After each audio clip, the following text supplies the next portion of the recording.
Chapter 26. After the release of Alive, things felt different. It was like watching water simmer before it boils. It suddenly seemed like just a matter of time before things would explode. An electricity pulsed through the audience at shows. There was a church-like fervor that gave our shows in late 1975 a holy roller quality.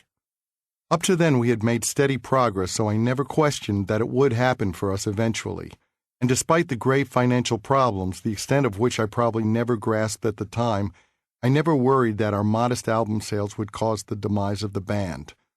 But on the other hand, we were running out of bigger bands to play with, pissing off headliners with our outrageous show, and our options were dwindling. Then, when Alive came out, the doors just got blown off. The game changed overnight. Suddenly, we headlined venues bigger than we had played before, even as openers. I was a bit nervous in the beginning because I didn't have the experience of communicating with 20,000 people. Once I figured it out, it was the audience whose nerves sparked, not mine. But at first, I had to learn to communicate with the person in the back row. I had to send energy all the way to the back to project the atmosphere of game show, circus, religious revival we prided ourselves on creating. The bigger the crowd, the harder you have to work. Everything had to be amped up 20,000 times, and I felt anointed to do it. Let me at them. I want to be what they want. I want to be the star child. I want us to be Kiss. I want to show them we are exactly who they think we are. It took me time and some trial and error, but soon enough I knew I could do it. In fact, I knew I was pretty damned good at it. The difference between a guy who has just gotten his commercial flying license and a seasoned pilot is that the first one knows how to fly the jet, while the other one knows how to deal with any and all situations. I quickly logged enough flight time that nothing fazed me. This is your captain speaking, and you're in good hands. When I got out there on stage, I really did get off on seeing everyone else get off. Crowds at our shows were ecstatic, and we were all sharing in the jubilation. Our joy matched the joy our fans experienced, and they kept my insecurities and unhappiness at bay. All the problems in the world, theirs and ours, would still be there tomorrow, but we were going to have a great time tonight. We also got to take a few heroes of mine out on tour with us. That fall of 1975, we had both Slade and Wizard, the band fronted by Roy Wood of The Move, open shows for us. Roy Wood's band created an eccentric version of Phil Spector's Wall of Sound. His bass player wore roller skates. They were booed off stage. Afterwards, I told Roy what a huge influence he had been on me. He was still shell-shocked from getting booed, and I was disappointed not to get much of a reaction from him. After the first show we played with Slade, we all stayed in the Chattanooga Choo Choo Hilton, a hotel with vintage rail cars as rooms, all lined up on tracks behind the main building. I was a huge fan of Slade, and in fact, the mirrored top hat I had seen guitar-playing frontman Noddy Holder wearing in concert years before was the inspiration for my cracked mirror guitar. I dropped in to say hello to Noddy in his train car. He was completely delirious, so intoxicated he was incoherent and unable to stand. Your idols don't loom quite as large when they're horizontal. We had a couple of days off and flew to New York in the midst of things exploding. When I got home to my apartment in Queens, I found shotguns in the bedroom closet. Whoa, what the hell are these? My girlfriend Amanda had started hanging around with some unsavory types she'd befriended while I was on tour. They stashed weapons at our place. Great. I was just a Jewish kid from Queens. The only guns I'd ever seen were the kind you use to knock over a doll at the carnival to win a prize, the kind with a cork attached to the barrel with a string. She was descending into a completely different life. Amanda also told me that Joe Namath had given her a lift home from a club one night while I was gone. It was only after I thought about it a little that a light bulb went off in my head and I realized Joe Namath wouldn't drive girls to their doors and just give them a peck on the cheek. I had never lied about my activities on the road since I told her my mantra of, "Don't ask me what happens on the road if you don't want to know." Somehow it never dawned on me that the same would obviously be true of her. Don't ask me what happens at home if you don't want to know. I told her things were over between us, although it was clearly half-hearted on my part, because she came along just the same when I moved into Manhattan and rented a place on East 52nd Street. We never had any pretenses of being in love anyway. We were bed buddies, but it was time to change the sheets. The apartment was in a tall luxury building on a street that dead-ended at the East River. Construction on the building had just been completed. When I went to look at it, they offered 2 apartments. One on the 21st floor went for $510 a month. Another on the 26th floor with a beautiful view cost $560. Despite our recent upturn, $50 a month was a huge difference. I took the place on the 21st floor. My new apartment was tangible proof of my ascension. I went to Macy's and bought my first real furniture. A big L-shaped green velvet couch and one of those huge ball-shaped lamps that hangs from a tall, arching metal stand. I felt very cool. Another change brought about by the immediate success of Alive was an upgrade in hotels. We graduated from Holiday Inns to Sheratons. At the Sheraton, the towels had embroidered S logos on them. Whenever we were about to have a break and return to New York, I would stuff a set into my suitcase. Soon, I had a cabinet full of monogrammed towels at my new luxury apartment. Bill Aucoin liked to see us live an extravagant life on the road once things started to pop, and he started to repay his massive personal debt. We enjoyed it too until we got a little wiser and saw the bills. In the dressing rooms now, people asked us what we would like to drink. It only seemed natural to ask for champagne. How cool, champagne!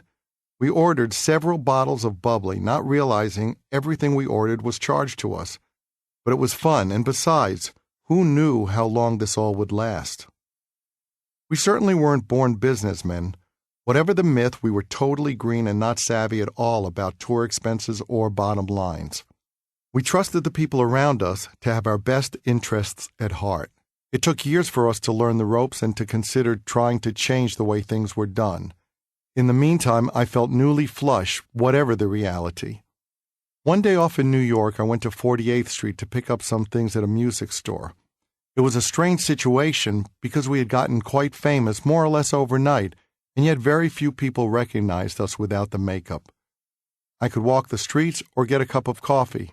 I could even go to a newsstand and buy music magazines with photos of Kiss in them. Of course, it was different on 48th Street. I didn't look like everybody else. I had the blue-black hair and the street versions of my 7-inch platforms, which I wore all the time. I guess there, among all the music aficionados, people could put 2 and 2 together when they saw a 6'8" guy with mounds of blue-black curls walk in. If that guy isn't in Kiss, the circus must be in town. When I went to check out, carrying a couple sets of strings and a few other things, the shop owner wanted to give it all to me for free. I didn't understand. "It's on us," the guy insisted. The irony was not lost on me. "I can afford it," I said. "I can buy it. Give it to the next guy who comes in and really needs it." Chapter 27. On New Year's Eve 1975, we headlined the Nassau Coliseum on Long Island, New York. Exactly 2 years before, we had played another New Year's Eve show, opening for Iggy and Blue Oyster Cult at the Academy of Music. This time, Blue Oyster Cult opened for us. Things were really cooking. Backstage at that show, we received gold albums recognizing Alive for surpassing 500,000 copies shipped since its release in September. Everything else we had accomplished that year had been the stuff of my fantasies, whether it was moving up to headlining status, climbing the hotel chain ladder, or getting a Manhattan apartment, but receiving a gold record fulfilled a childhood dream. Elvis had gold albums. The Beatles had gold albums. Now I had a gold album. The aftermath of the show was less rewarding. We had about 2 weeks off before we started the next leg of the tour, and I went home to 52nd Street and Amanda. Things with her had continued to go south, and this time when I got home, I saw track marks on her arm. Another couple she had befriended trafficked drugs into the country, major league stuff, and I knew that even as a relationship of convenience, this wasn't going to work anymore. I didn't want guns to start turning up again. I didn't want to hear phone messages about shipments arriving, and I didn't want a junkie around. "This is over and you've got to leave," I told her. She didn't want to. Ultimately, I moved out for the final week of our tour break and stayed at an empty place Bill Aucoin had. I wasn't quite sure why he maintained a spare apartment, but I didn't care. Amanda and I had been fighting for several days when I left, and as I was going out the door of the building, the doorman called to me and said, "Mr. Stanley, she says she's going to jump."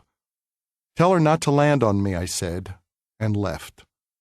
Soon we went back on tour. I called Amanda's mother and told her to fly to New York and get Amanda out while I was gone. On January 31st, 1976, Kiss headlined Hara Arena in Dayton, Ohio. Before the show, I could hear a deep rumbling sound, the commotion of a big crowd, excitement. Every night I asked the tour manager, "How are we doing tonight?" The answer had been good for a long run now since Alive had taken off. That night he said, "Sold out." The four of us were celebrating, jubilant at the knowledge that we were taking it to that next level. We were now a credible headliner, a real headliner. Kiss was becoming one of those bands, the type we had looked up to. We had graduated. A curtain always shrouded the stage before we went on. It wasn't the elaborate kabuki we have now, but there was always a curtain.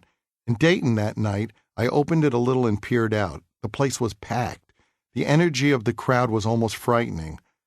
I felt a nervousness in the pit of my stomach, the same feeling you get as a roller coaster makes the long, slow climb up the initial hill.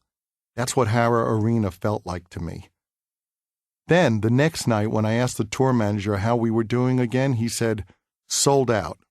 And again the next night, and the night after that. And all of a sudden, we sold out everywhere. It was no longer an anomaly. Kiss was a band selling out arenas every night. Once the floodgates opened, everything happened so fast. The pressure had been building up all this time, and then it exploded. There was no turning back. And yet I was just a kid. I was 24 years old, and the depth of my comprehension was fairly limited.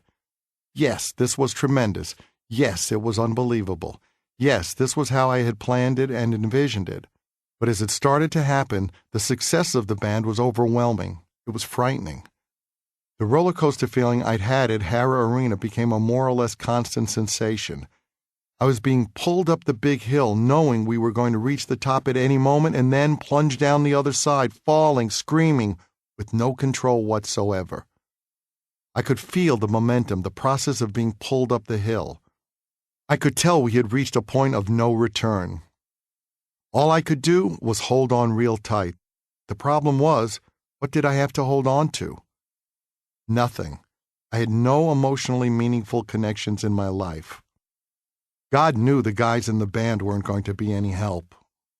The world we operated in now was littered with casualties of fame. Drugs were offered as a sign of friendship every single day. People became self-destructive. People numbed themselves. People died. Because of my insecurities and self-doubt, I was scared I would fall prey to the same temptations. My sense of self-preservation kicked in. I'm going to need something to hold on to. This thing was going to careen down the hill at any moment, whether I was prepared or not. Then I thought of Dr. Jesse Hilson. Back in those days, people sometimes dismissed therapy as a crutch or considered it a sign of weakness. I myself had bought into that enough to stop going to Mount Sinai once life seemed to be going more smoothly as Wicked Lester came together. I wanted to believe I was okay, but I wasn't. I called Mount Sinai. Dr. Hilson had left the hospital and gone into private practice, but I tracked him down. My band is about to become huge, I explained. I don't know if I can handle that world. I need a lifeline. I was determined to survive. Perhaps therapy would be the way I kept my 7-inch heels planted on the ground. Part 3. I've been up and down, I've been all around. Chapter 28. Early in 1976, when we were getting ready to make our next studio album, Bill Aucoin said, "You can either use Kiss Alive as a springboard to take you to another level, or you can be a one-hit wonder that just goes right back to doing what you were doing before." He had a point. To go back to what we had done earlier did seem stupid. After all, it didn't work before Alive, so why would it work now? The reason our first 3 albums didn't sell was because listeners didn't like the way they sounded. There was something intrinsically wrong with them, though I still couldn't have put my finger on exactly what it was. Bill suggested we bring in Bob Ezrin to produce the new record. Bob was already known for the great records he'd made with Alice Cooper, and he proved to have a vast musical vocabulary. It turned out to be a brilliant move on Bill's part. Bob was a gift. We may have had a huge album under our belts, but we still didn't know anything more than we did before Alive became a hit. Still, for a bunch of guys who thought they were hot shit, it was initially jarring to go into a studio with someone who treated us like children. As we began work on what would become Destroyer, Bob made a point of letting us know he was the boss. He wore a whistle around his neck and referred to us as campers. He told us we didn't know anything, which was true.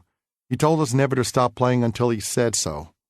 Once at the end of a take, long after a fade-out would have ended the recording, Gene stopped playing. Bob came out of the control room and ran up to him, stuck his finger so close to Gene's nose that it made his eyes cross, and said, "Don't you ever, ever stop until I tell you to stop." A trickle of sweat ran down Gene's forehead. He never stopped again. It was humbling, particularly at a time when we thought we were God's gift to rock and roll and finally had a record to back up our claim. Alive was platinum by this point. But Bob clearly knew a lot more than we did. He was trained, he was worthy of respect, and he taught us a lot. One of the most significant things he did was challenge us not to write "fuck me, suck me" songs. No more "I'm a rock star, suck my dick," he insisted. And as we worked on lyrics, he had no problem saying very plainly, "No, I don't like that." I would never have written a lyric like Detroit Rock City without Bob upping our game. He pushed us far beyond our limits. During the process of making the record, Bob lived in an apartment directly across the street from my place on 52nd Street. He had a piano, and when we weren't in the rehearsal space or studio, I spent a lot of time there. Gene and I also sometimes took amplifiers over to his place and worked. We wrote Shout It Out Loud at Bob's apartment. The riff in God of Thunder reflected the way my limitations as a guitar player were key to what I came up with and probably helped make my songs identifiable and unique. That riff was a compromise between what I heard in my head and what I could actually play. Another example of that process was I Want You, which ended up on the next album. Sometimes at the rehearsal space, Bob would have the four of us sit in a circle and he would say, "Who's got an idea? Anybody have an idea for a verse? Who's got a part?" Someone would play a snippet and he might say, "No." Then somebody else would play something and Bob would shout, "Okay, that's good. Now who has another part?" A lot of the songs came together like that, pieces of this and that stitched together with input from Bob. Peter sat at his drums while we threw out ideas. When it came time to arrange finished songs, Bob often came up with parts. Once I saw him work with us, I understood Alice Cooper's albums much more. I could see Bob's point of view in them. Bob's fingerprints were all over things like Billion Dollar Babies. Suddenly, I could hear his drum parts and his bass parts. I knew them from our stuff, like the bass line in Detroit Rock City, which Bob created. That bass part is similar to the bass in Curtis Mayfield's Freddie's Dead. Bob even came up with the guitar solo on Detroit Rock City. He sang it to Ace and made him figure it out. Bob was brilliant at that kind of stuff. When it came time for the drums, we faced a real challenge. Bob spent many, many hours teaching Peter his parts. Bob came up with most of the drum parts on the album, and he would dismiss the rest of us for hours at a time to work with Peter. Detroit Rock City in particular had a very challenging drum beat, and it took a lot of effort and patience for Bob to get Peter to be able to play something he couldn't have learned to play on his own if his life had depended on it. Back then, there were no click tracks, which allow a drummer to work with a sort of metronome to get a consistent tempo. But to get a track the way he wanted it, Bob liked to be able to cut and splice from various takes we recorded, which necessitated a steady pace. That would have been difficult in our case, to say the least. So Bob created a human click track. He sat in the control room with a mic stuck into a hole in a cigar box and tapped the beat on the box and fed it to all of us, most importantly, Peter. Bob also wrote the lion's share of Beth, using a few lines and a melody Peter brought in. Peter had a co-writer on every song he ever wrote because he couldn't really write. Song structure and concepts like making your lyrics rhyme were totally lost on him. In the case of Beth, Bob wrote most of it, even though the original idea Peter brought in had already been done with a co-writer. To get the vocal for Beth, Bob had to record Peter singing the song probably a dozen times and cobble together a single version from the passable parts of those takes. Peter's chances of being able to sing a song off the cuff were about as good as my chances of throwing a penny and hitting the moon. It would be a challenge for him to carry a tune in a bucket. Even if we sang a note to him, he couldn't find it. But since we had always presented our Beatles-based fantasy to the world, 4 band members all contributing equally, at some point Peter began to believe his own press. Perception became reality to him, despite the fact that we created the perception ourselves. We made it out as if we lived like the Help-era Beatles and all made music together as equals. But that was never the case. And who should know that better than the people who were actually there and not contributing? Peter and Ace's contributions were never as substantial as we made them out to be in the press. The fact of the matter was that 2 guys, Gene and me, were the engineers and motivators and did 80% of the work. Unfortunately, when we decided to create the help illusion, we never considered the possibility that Peter and Ace would start to actually believe it and that their belief would bite us in the ass. But sure enough, their delusion started to create resentment and eventually fatal fissures in the band. Those fissures first started opening during Destroyer, as Peter struggled to record a song that was ostensibly his own, and we began to have to work around Ace, who spent much of the recording process with his priorities far from where they belonged. He sometimes played his parts with his rings and chains scraping against the fretboard and pickups and then wanted to quit for the day and take off. When I would ask him to remove the jewelry and do another take because of all the noise, he would say, "Hey, that's rock and roll. No, Ace, that's shit." His alcohol abuse is well documented, but Ace also didn't hesitate to just up and leave the studio to go play cards with friends. I could not wrap my head around that at all, leaving the job to get loaded and play cards even if it meant having another guitar player handle his parts. Making music was my dream, and skipping out on that process was something I couldn't fathom. Sonically, Bob Ezrin didn't try to recreate the bombast of Alive with its huge broken-up guitars and screaming vocals. He found power in other ways. He created an atmosphere of grandeur. He brought in elements of things I loved, like the orchestral bells on Do You Love Me. He gave guitar chords heft by layering them with a grand piano playing the same parts. In some ways, it reminded me of what I liked about Roy Wood and Wizard, that big, chaotic version of Phil Spector's Wall of Sound. Bob added things that really struck emotional chords in me. He was also the first producer we worked with who finally understood the subtleties we didn't understand about using different guitars for different parts, or doubling a guitar with a different guitar, or slowing down the tape slightly and doubling the guitar over it to make the sound bigger because of the slight discrepancy in the tuning. Bob knew the essence of great production and great arrangements, and he brought it to bear on Destroyer in a way I thought was groundbreaking for the type of music we made. Wow, this is what a real producer does. From that point on, unless someone could tell us what was wrong with what we were doing and how to correct it, whether it was a problem with the song itself or with the sonics, I considered that person an engineer, not a producer. With the album wrapped up, the Alive tour continued. We had a few days off in LA, and I got together with Karen, the hostess from the Rainbow. The band and I had reached a level of success that transformed my relationship with her into a physical one. I took this as a kind of validation. Now I really was a rock star of a different caliber. It was gratifying, and it seemed like a normal and logical evolution. I was also now in a position to rent luxury cars for my use, so one of the days in LA, I rented a 2-seater Mercedes and picked Karen up at her apartment to go for a drive up the coast. About 45 minutes on the road, it started to pour. That's when the reality hit me in the face, along with the oncoming rain, that I had no idea how to raise the top. We drove back to her place in the rain with the top still down, never speaking of the obvious. We were both soaking wet when we arrived, and I finally admitted the truth. After a quick laugh together, I got right to the most pressing issue. "Do you have a hairdryer I can use?" Near the tail end of the tour, we stopped in Hawaii.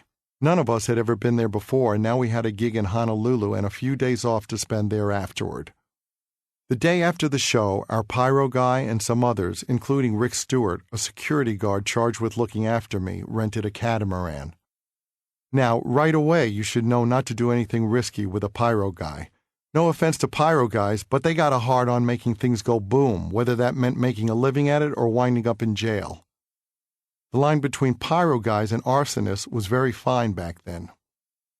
I decided not to be a wuss and went along. Sailing a boat is something better done with people who know what they're doing. Instead, I was out there with a pyro guy and Rick, whom everyone called the Dobe, as in Doberman, because of the studded dog collar he wore around his neck. I thought we would just parallel the shore, which was scary enough for me, but we wound up heading out to sea. As we headed out, another boat coming in yelled to us, "Be real careful! The tide's tricky and we had trouble getting back in." Great. That wasn't what I wanted to hear sitting on a cloth suspended between two pontoons of a catamaran. Things on shore kept getting smaller and smaller. What the fuck am I doing? I'd read enough Reader's Digest stories about people stuck on rafts for a month, eating seagulls and trying to catch turtles. It's going to happen to me. I panicked and jumped off the boat. I'm going to swim to shore. As the catamaran continued to slice its way out and away from me, I yelled at Rick, "Do something!" The Dobe jumped in and swam toward me. Now both of us flailed against the riptide, unable to make any progress toward shore. We made our way sideways to a pair of surfers bobbing on their boards. "We can't get in," I said. "Can you help us?" "Fuck off," the guy said, catching a wave and leaving us out there. After a few minutes, I was struggling to keep my head above water, and every time I dipped down, my feet hit the spikes of sea urchins, which jabbed painfully at my soles. I looked at the shore and saw hundreds of people enjoying themselves. They weren't very far away, but they were totally unaware that we were going to die. I don't matter. People tossed balls around or lay on towels relaxing. The most important person in the world was dying, and the world went on. Nobody matters.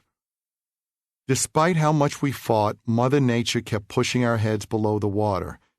Just as I thought it was all over, that I was going to drown a few hundred feet from a beach full of people who wouldn't notice if I died, a little motorboat pulled up and people grabbed me and the Dobe and dragged us out of the water. In the motorboat sat the owner of the catamaran we had rented. He'd been worried that we didn't know how to use the boat properly and had tracked us with binoculars as we sailed out. He saw us jump off and came out with his motorboat, realizing the tide would at the very least strand us. I lay in the bottom of the boat. My head throbbed and my feet throbbed around the black spots where the sea urchin spikes had lodged in them like big splinters. That was close. Back at the hotel, I went upstairs and tried to pull out the spikes. Nothing doing. They just broke off. I called the front desk. I stepped on sea urchins. What do I do to get the spikes out of my feet? Pee in the sink and put your feet in it, the voice said. Very funny, but seriously, what do I do? That's what you do. As if the day hadn't been interesting enough, there I was pissing in the bathroom sink and then hoisting myself up onto the counter to soak my punctured soles in it. Mahalo. Chapter 29. By the time Destroyer was certified gold, in April 1976, we were solidly in the black after digging ourselves, and especially Bill, out of hundreds of thousands of dollars of debt incurred during the first 2 years of touring. But we still weren't making much money ourselves.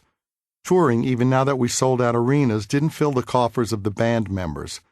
A manager took 20% of the gross from a show right off the top, and salaries and production expenses easily ate up another 50%, leaving the rest to be split among the four of us. That reality was still lost on us. Standard business practices meant we did the work while others took most of the money. I still lived in a rented apartment and didn't even own a car. One night a reporter asked me, "What does it feel like to be rich and famous?" "Well," I said, "I can tell you what it's like to be famous." That was all about to change.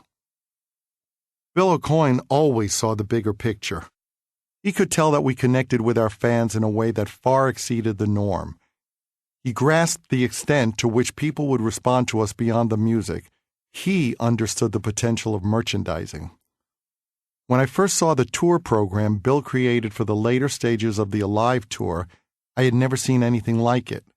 He never told us he was going to do it. He just showed up one day and said, "Here's the tour program." After paging through its 24 pages, I thought it was terrific. Bill also thought, and was quickly proved correct, that our fans would want T-shirts and belt buckles. And that was just the tip of the iceberg. He founded an in-house merchandising company together with a guy named Ron Boutwell.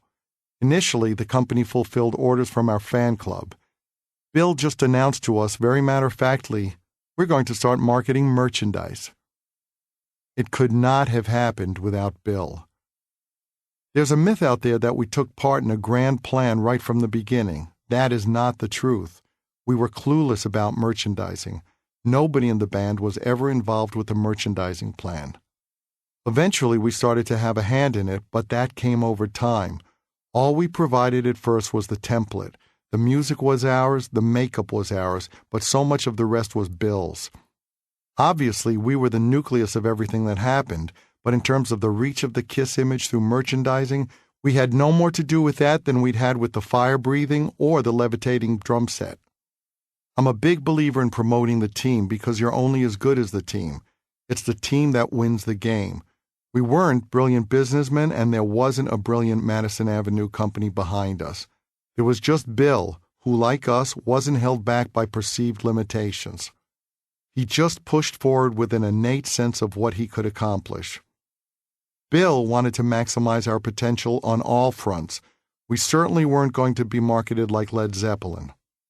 And we had more to offer than just music. We were naturals for merchandising, even if we didn't realize it ourselves at first. Back then, the breadth of Kiss merchandise was often scoffed at. But I looked to the Beatles. You could get Beatles dolls and shirts after they made it big, so what was wrong with it? Obviously, nobody wanted Deep Purple dolls, but why would they? Without disrespecting their music, a lot of the bands of the day had a fairly nondescript, forgettable look. But Kiss had visual appeal. That was the nature of Kiss, the beauty of Kiss, so I understood the desire to market us that way, and I never thought it detracted from the band. I just wanted to be sure there was substance. In this respect, Gene and I had some differences. If someone came to us and said, let's make a Kiss cake, Gene would say, let's make it 10 feet high with lights all over it. I would say, that's great, but what will the cake be like? How will it taste? That other stuff is cool, but we need to have a great cake underneath. Without that, we have nothing. Sizzle was great, but you needed the steak. That remained my concern as the merchandising took off. Sometimes I wondered how far would be too far. Were there things we shouldn't do? But at that point, the answer was no. It all seemed good, phenomenal even. Kiss radios, Kiss motorcycles, Kiss lunchboxes. As the money started to flow from Bill's merchandising concept, as well as continued sales of Alive, I have to say I was impressed. It was exhilarating to hear about money going into our personal accounts. We still drew a fairly modest weekly salary and didn't take physical possession of the rest of the money, but we were told about it. Again, we didn't know much about what was going on. We didn't understand the various revenue streams, where they came from or where they went. None of it. In the midst of this maelstrom, Howard Marks, who was Bill's boss, approached us with an offer to manage our money. Howard had an advertising agency that had created the album cover for Alive and then put together the brilliant covers for our next 3 albums. Howard said to us, there are a lot of sharks in the business and you're going to need somebody to look after your finances. It happened that Howard had a best friend who was a wealthy businessman in Cleveland named Carl Glickman. Howard volunteered to form a company with his friend to take care of our finances. His concern for our welfare made him feel all the more like family to us. How great is this? How lucky are we? The new financial company, Glickman Marks, held regular meetings to update us on money matters and soon started sending someone on the road with us to serve as an accountant along the way. It never occurred to us that the road rep's taste for fine wine, expensive food, and paid companionship might be compromising nightly box office settlements. What we did notice was that the company built personal financial portfolios for us. I mean, hey, we owned an industrial park in Cincinnati at one point. At the financial meetings, we asked things like, how much did we make rather than how much came in? And because the figures we heard as answers to the first question sounded very impressive to kids like us, who had no experience of making real money, we never asked the second one or its logical follow-up. How much are you making? Bill soon moved his office to an entire floor of a building at 645 Madison Avenue and ultimately rented another floor in the same building. Bill's marketing of the band's imagery expanded our appeal beyond a rock audience. One afternoon back in New York, I went into a jeans shop on 59th Street. The register sat atop a glass display case, and on the case was a sticker Bill had distributed to promote Destroyer that featured the fantastical graphic novel-style album cover image of the four of us painted by Ken Kelly. As I was poking around the shop, a mom and her little boy walked up to the counter. The boy, who couldn't have been older than 4, pointed to the image. "Kiss," he said. "Cool. We are more than a band." A band makes music, a phenomenon impacts society. And if a kid who had no idea about music recognized Kiss, weren't we a phenomenon? Not long after that, in May 1976, we jetted off to England for a 2-month European tour. To me, England represented the musical Holy Land. Everything I loved came from there. We even had 2 nights booked at the Hammersmith Odeon in London, where so many of my favorite bands had played legendary gigs. But nearly as soon as we landed, I hated it. We had become a big band in the United States. In England and the rest of Europe, we had to prove ourselves all over again. We were back at square one. Nobodies. Thank God for the fans. As we had seen back home when we started out, the fans in England were also rabid in their dedication to us. On the other hand, the food was horrible and the transportation archaic. The people who ran things were very stodgy. Merchants took perverse pride in the fact that you couldn't get dry cleaning back for a week. There was no air conditioning, and if you pleaded, they might begrudgingly put one lone ice cube in a drink for you. These things were badges of honor to the older guard of the British Empire. But the hotel policies represented the biggest sore spot. They made it virtually impossible to take female guests to your room. You had to sign them in, and they had to leave by 10 p.m., and the staff enforced the rules. Trouble taking girls to our rooms was a much bigger problem than the food. I could go without food, but I couldn't go without a steady diet of wild and willing women. That was absolutely essential. Ace bought knives all along the European tour, and on the way home, he taped a bunch of them to the inside of his Marshall cabinets to sneak them into the country. It pissed me off. If they were found, all our gear would be impounded. But it was par for the course for Ace. Once on a domestic flight, our tour manager's bags had been searched and a stolen hotel phone was found. The tour manager hadn't put it in there. Ace also stashed drugs in the bags or pockets of crew members without their knowledge, so he wasn't on the hook if they were found. Ace was all about Ace, regardless of the cost to anyone else. Arriving in the middle of the night back at my apartment on 52nd Street after a month in Europe, the doorman stopped me as I walked in with my suitcase. "Can I help you, sir?" "Yeah, very funny. I live here," I said. I kept walking toward the elevator. "Sir, if you don't stop, I'm going to call the police." I was gone a lot. And I was soon gone again. As the tour continued back in the States, the strain of dealing with the splintering personalities in the band meant we shuffled through more and more tour managers. All told, during the first 5 years of the band, we probably went through 20 tour managers. Among the most colorful was Fat Frankie Scanlaro, an old-school manager who had worked with Joey D and the Starlighters.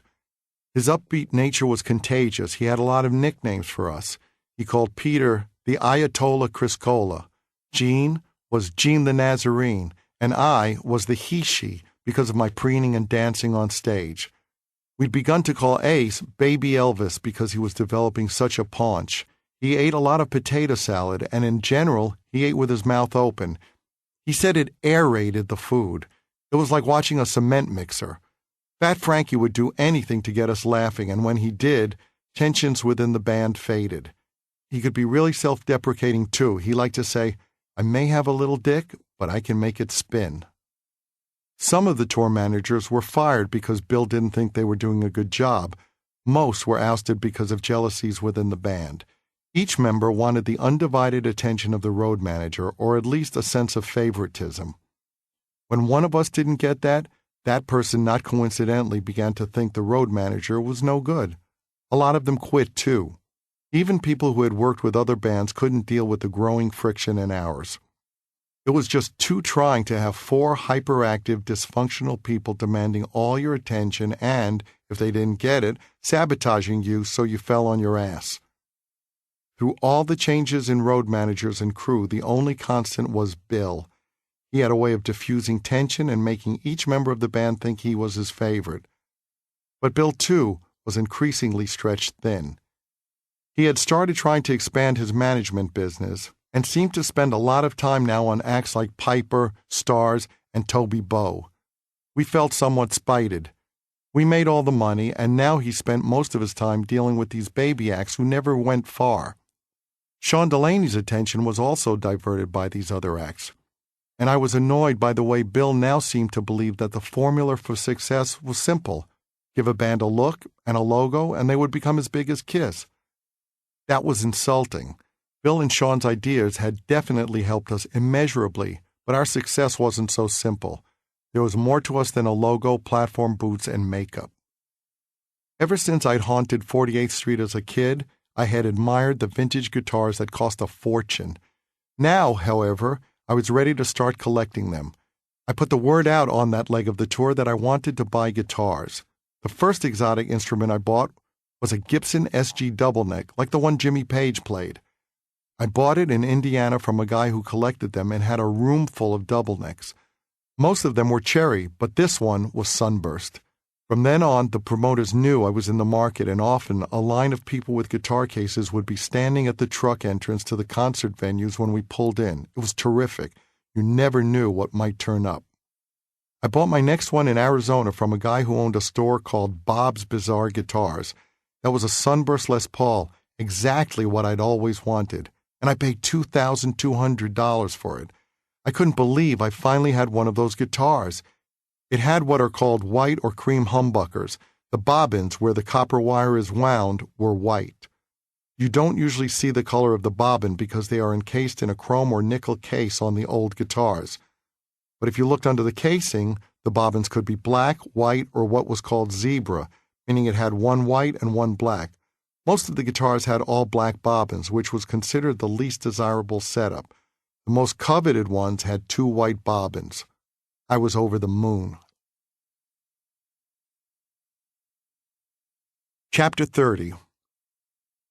You're millionaires, our financial advisors happily told us one day in late 1976. Beth had become a chart hit and crossed over to AM radio. Destroyer had become our second platinum album. We had played our biggest show ever to 42,000 fans at the California Angels baseball stadium in Anaheim, California in late August. Our in-house merchandising business was booming. Being told you're a millionaire definitely sounds impressive, but it didn't hit me with the same heft that getting that first gold album had. That was a true milestone that I could quite literally grasp. This was great, but it wasn't the same concrete accomplishment. And it was also hard to figure out what it really meant since the money was still something abstract. I still lived in my 1-bedroom apartment. But now we had 2 months off in New York to let the news sink in and to record a new album. I bought my parents a Chrysler. It was the first time they had ever owned a new car. I also bought them a house not long after when my dad lost his job and his pension. Instead of possibly being on welfare and food stamps, they were in a new house with a new car. When Erica started school, she lived in a nice suburban school district and did extremely well. Many years down the road, she would ultimately get accepted to an elite university, and I felt blessed to be able to cover the cost for her. Even so, my dad called me stingy for keeping the deed to the house in my name. I was afraid he'd just sell it if it was in my parents' name. My dad told me that my success was more luck than anything else. In my experience, people who dismissed the success of others as luck were people who had failed. It was a way to absolve themselves of accountability for failure and discount someone else's role in their own accomplishments. And the idea that success was the result of luck also made other people feel entitled, as if the lucky ones should share their luck without reservation. After all, it could have happened to anyone. I saw this pattern in my family. I bought myself a Mercedes, a burgundy 450 SL with saddle interior.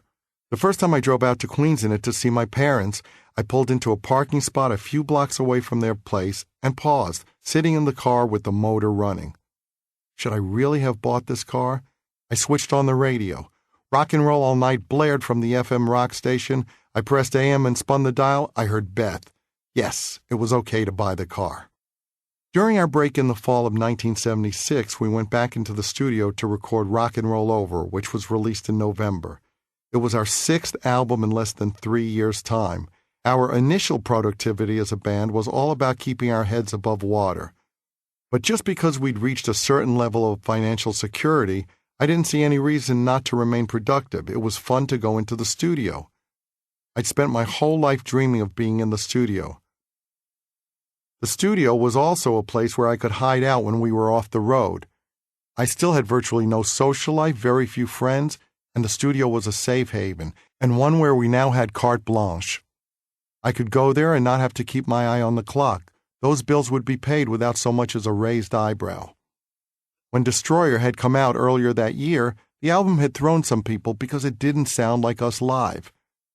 But it did capture the essence of what we did, by creating a cinematic feel that represented the magnitude of our shows, even if it didn't recreate the sound of our shows. Bob Ezrin had enhanced and broadened our sound. He had magnified the 4 characters. But when we asked people around us what they thought of it, they sometimes said things like, "It's different." Different is not a good word in that context. It's a word people use when they can't make up their minds whether they like something or not. The truth is, the change scared us too. Maybe we didn't want to have a nanny this time around either, someone telling us how to do everything and blowing a whistle in our faces. We figured we'd done our apprenticeship, and Peter and A certainly had no desire to work with Bob again. We decided to try a more meat-and-potatoes approach, go back to basics. The first thing we did was contact Jack Douglas, who had produced Aerosmith's 3 most recent albums, Get Your Wings, Toys in the Attic, and Rocks. The problem was that Jack was friends with Bob, and he turned around and told Bob we had asked him. It wasn't tactful on Bill's part not to tell Bob first. The whole thing blew up, and we felt like we'd been caught hitting on a friend's girlfriend. Then came the idea of going back to Eddie Kramer because Alive had been so good. We rented the Star Theater in Nanuet, New York, outside the city, but close enough that we could all go home at night. Eddie came on board, and we retreated to familiar territory as fast as we could. Even though Eddie was from South Africa, he had the air of an English gentleman. He was part of the heritage we all loved. One thing we hoped Eddie could fix was our drum sound. After all, he'd been part of getting that big drum sound Zeppelin had. He had Peter set up in the theater itself while we played in a studio elsewhere in the building. We linked Peter in by video camera. In theory, even a chimpanzee beating on pots and pans could sound thunderous in the right environment. But still, the drum sounded tinny. Soon, however, I came to the conclusion that in Zeppelin's case, John Bonham was that sound, and Peter Criss would never be John Bonham. Eddie didn't function as a musical director or visionary in terms of arrangements the way Bob had, and we missed that leadership. No one was there to help us write or shape songs. I was having trouble coming up with songs, so I asked Sean Delaney to come over to my apartment for writing sessions. Those informal get-togethers at my 52nd Street place yielded Makin' Love, Mr. Speed, and Take Me for Rock and Roll Over, as well as All American Man, which showed up on Alive 2 the following year. Hard Luck Woman was an anomaly because I never intended it for Kiss. I didn't see songwriting as an exercise, and normally I was good at self-editing. If I didn't think a song had a place on a Kiss album, I didn't bother to finish it. But I was still fascinated by trying to figure out what made certain songs by other people tick. I'd been listening to Rod Stewart's Maggie May and You Wear It Well with that in mind and decided to try my hand at something similar. The lyrical spark came from someplace completely different, a song called Brandy by Looking Glass that was about a sailor's daughter who worked at a bar. Once I finished the song, I couldn't imagine Kiss doing it. I planned to try to get it to Rod to see whether he wanted to record it. But with Beth doing so well that fall, Eddie Kramer and Gene both thought the song would make a logical follow-up for Kiss. And since Peter had that type of raspy voice like Rod's, we figured he should sing it. I had to record a vocal for Peter to follow, and again he took many takes to provide enough material to cobble together a finished version. The situation within the band had deteriorated, even in the space of 6 months since we made Destroyer. Peter brought in a cassette with a disjointed sketch of a song called Baby Driver. He always brought tapes with recordings he'd done with co-writers because he couldn't play us a song any other way since he didn't play any instruments. Peter lashed out when we worked on his songs, but the problem wasn't that Gene and I rewrote his songs. The problem was that the things Peter brought in weren't songs to begin with. The lyrics never rhymed. There weren't any delineations between verse and chorus. They were scraps, not songs. Yes, the band was stronger when everyone participated, but somebody had to lay down the law when something simply wasn't good enough. Bob performed that role on Destroyer, created Beth for Peter, and guided us all creatively. Now that it fell to us, it was futile to try to hold Peter to the same standard we insisted on for the rest of the material. There was leeway because, hey, we wanted a Peter song. That was part of the image of Kiss, and now because of Beth, Peter expected to write the songs he sang instead of singing mine, Gene's, or Ace's. But even with the additional wiggle room as far as quality, we couldn't let his stuff undermine the integrity of a record. Of course, for Peter's co-writer, getting a song credit on a Kiss album was a gravy train, so Peter always pushed his buddies' ideas and made a stink if anyone suggested they weren't quite up to scrub. Peter spent all his emotional energy worrying about his place in the hierarchy without the ability to be honest with himself about the quality of what he brought to the table. Ace was a shadow of his former self. He had been a bright light that looked as if it could explode. He had the talent to be as good as he thought he was. The potential was there for him to have been one of the all-time greats, but the booze and Valium and Coke and whatever else now left him incapacitated almost all the time.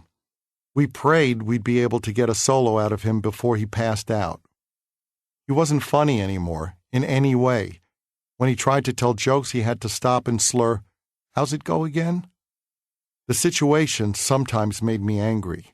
I had busted my ass for the band, and I felt that these two guys were playing fast and loose with my future based on their irrational whims and inner conflicts.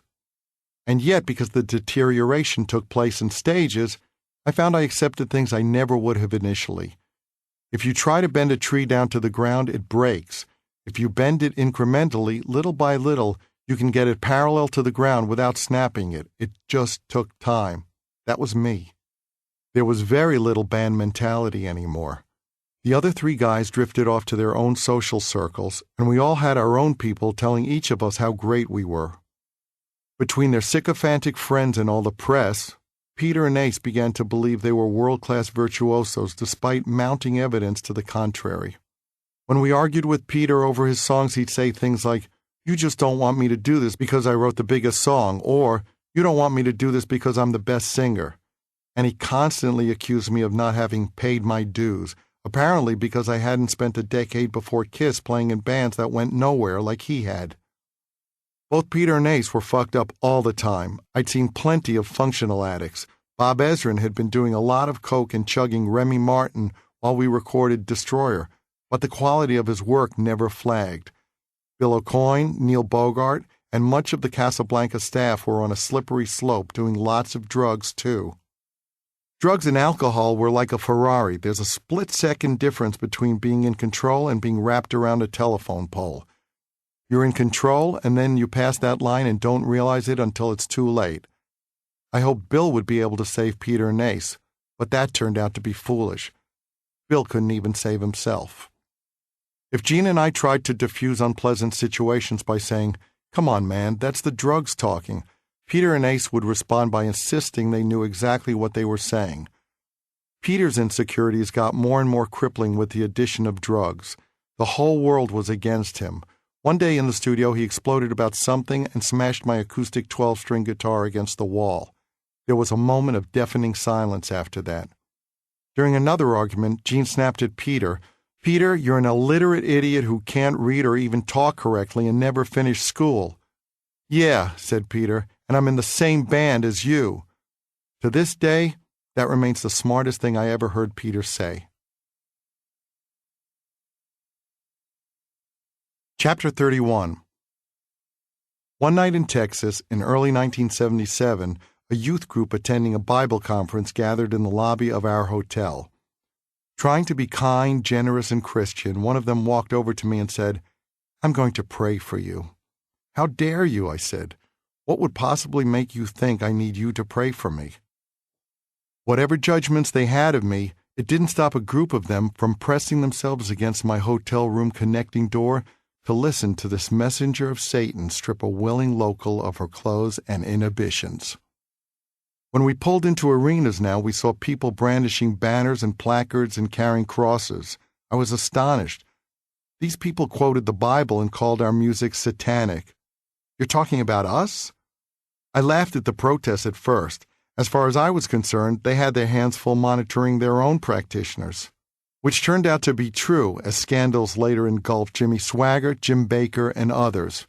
I found it amusing that whenever a televangelist was tempted by the devil, it was usually in a hotel with a hooker. The person you have to watch is the one pointing the finger. I also figured the protests were cynical ploys to get publicity. They used us as a stepping stone to some sort of local and later even national notoriety. Of course, that pointed to the fact that we had indeed become a bona fide phenomenon. We're big enough to warrant some idiot carrying a cross in front of our show? When you're successful, everyone wants some, I guess. Later on, I decided I wanted to counter these people. At times, I thought Gene took things too far by trying to use them to fan the fire. I didn't always think that was a good thing. I disagreed that all publicity was good publicity. Antagonizing these people wasn't the answer. I didn't want to address them individually or give them the importance they were seeking, but I wanted to stop playing the game. I simply wanted to say the allegations weren't true. We were not knights in Satan's service or devil worshippers or anything else. Yes, we had a bass player who spat blood and breathed fire and called himself evil incarnate, but if you went to the movies, you'd also see a guy who wanted to suck your blood, and another with bolts in his neck who'd been brought back to life by a mad scientist and a jolt of electricity.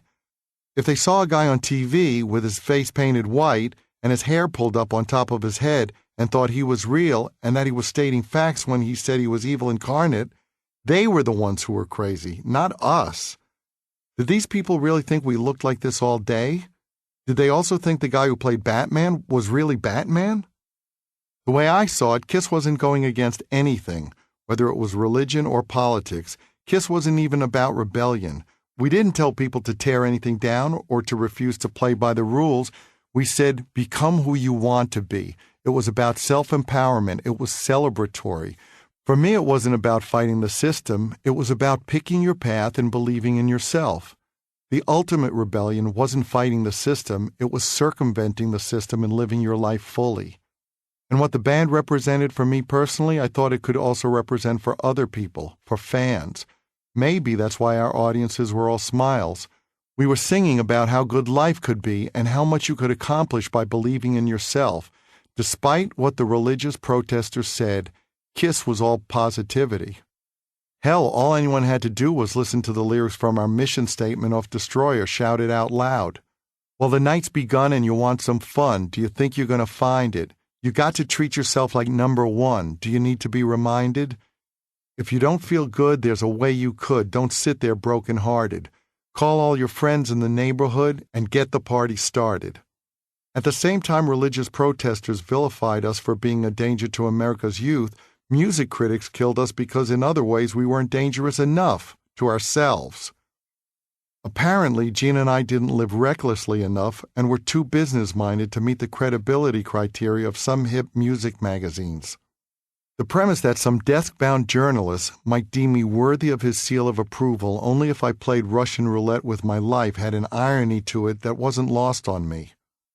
Drug usage was and is sheer stupidity, and sooner or later there was always a heavy price to pay for it. I wasn't interested in being a dead legend. Our closest contemporaries were Aerosmith. The difference was how we were viewed. They were a rock band, and we were so much more. In some quarters, there was more credibility in being a rock band, but the impact of being an all-encompassing phenomenon was more widespread and diverse. It made us more interesting to newspapers and magazines, little kids, and preachers.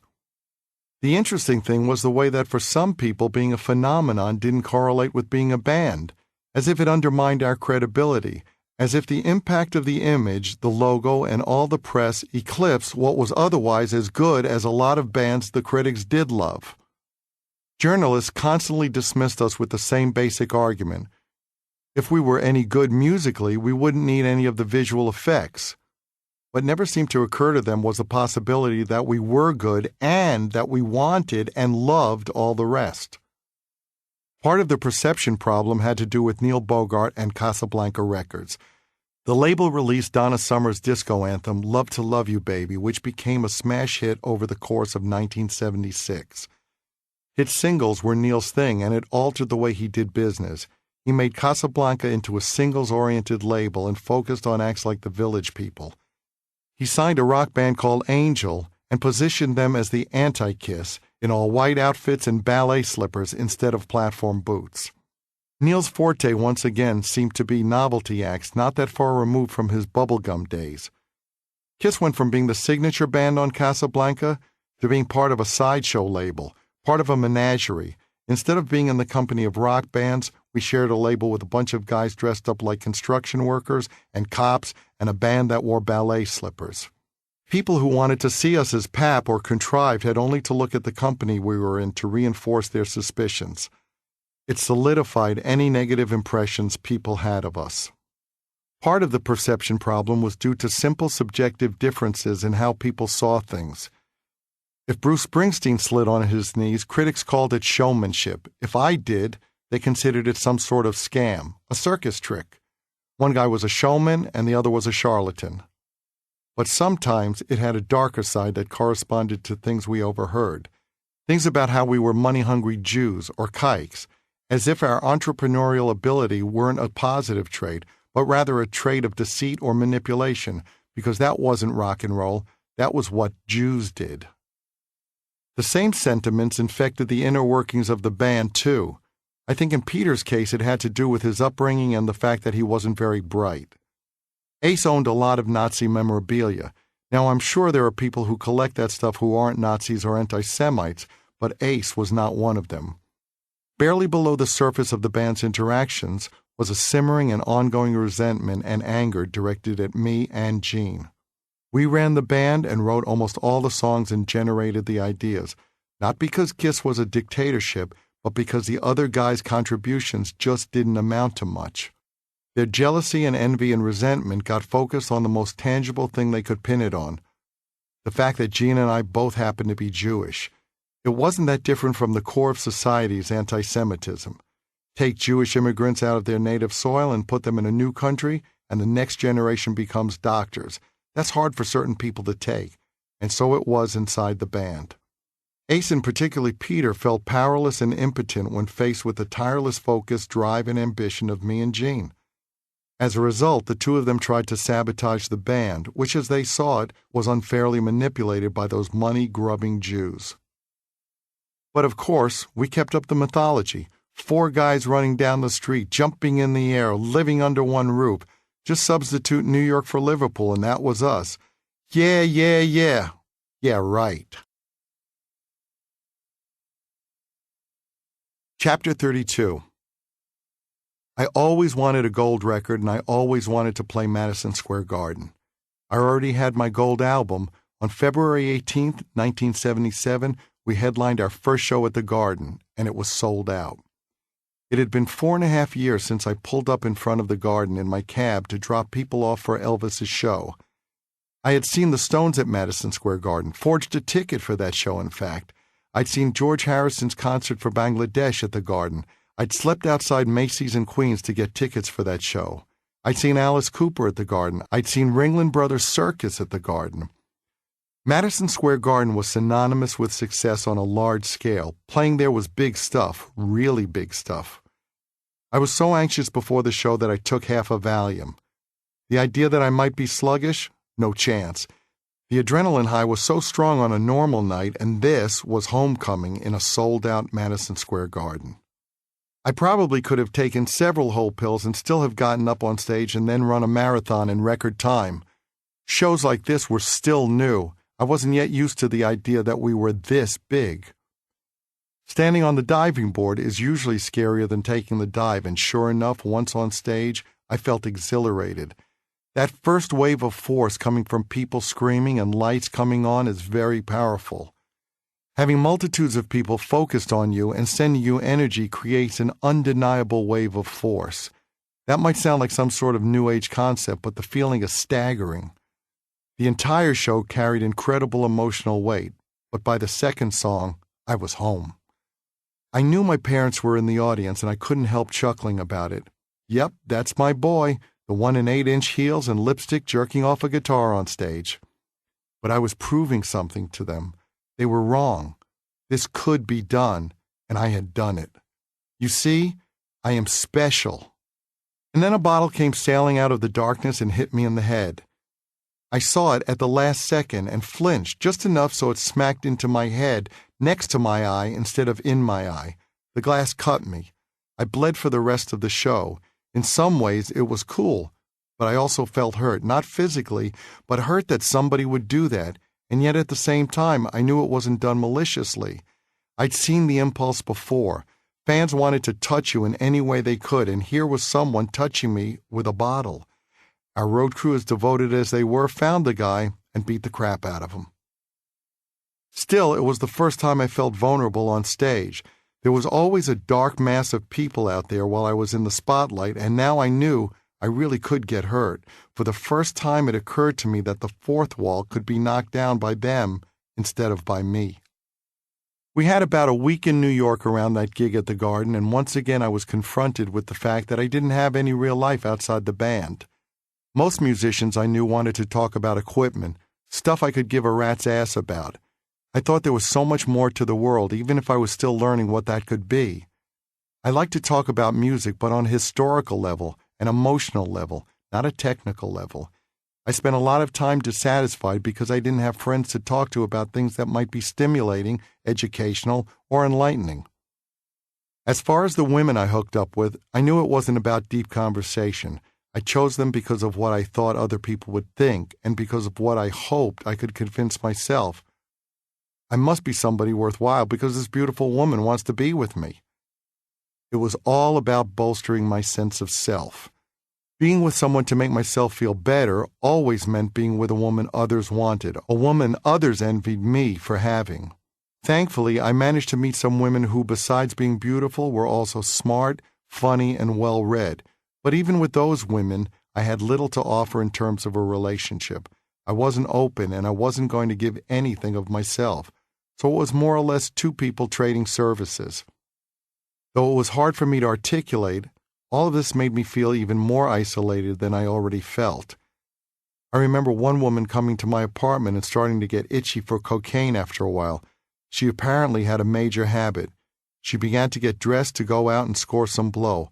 "I'll come right back," she said. "If you leave," I told her, "you don't come back." You can be with somebody and still feel alone. For me, actually being alone was worse. One evening, I drove my burgundy Mercedes down to a hip restaurant and bar, one of those places that was known as a hangout. I pulled up to the curb near the entrance on 5th Avenue and 11th Street and then sat in my car. I wanted to go in, maybe talk to some people, hang out, but I froze. You can't go in there on your own. I didn't know anyone. I couldn't risk being in a situation like that. I couldn't make friends. I couldn't hang out. The Star Child? Yes, of course, he could, and even the version of the Star Child I could muster at parties put on by promoters or radio stations or our own management. Those were controlled situations. People in that context expected the Star Child. I depended on being the Star Child to interact with them. I depended on presenting a likable persona and hid my real self, the one-eared kid from Queens who still didn't believe anyone could really like him and wouldn't know what to do if someone did. Who am I? Where do I belong? I was supposed to be a big rock star, and there I was paralyzed in my car outside a restaurant, afraid to go inside. The contrast between how I was perceived and the reality of my situation could not have been more stark. Who would believe this? With a last look at the entrance, I pulled away from the curb, drove around the block, and steered the car back uptown to my apartment. I didn't have the basic skills to function in a setting like that. Most people were petrified by the idea of going on stage, not me. Whatever emptiness or insecurities I had waited at the side of the stage. I lived for those moments. I wanted the crowd to love me because I still hadn't learned to love myself enough to get over the most basic social phobias I harbored off stage. When are we going back out on the road?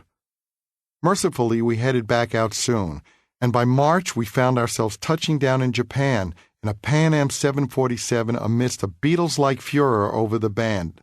In fact, it was the Beatles' records we broke for attendance at the Budokan in Tokyo.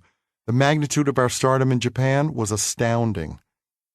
We had arranged to pass through customs and immigration in full makeup and gear. We had it all with us on the plane and got ready when we were within a few hours of landing. But we arrived late, and the official who was supposed to be there to smooth everything along had already left. Without him, we had to remove our makeup before they'd let us in the country.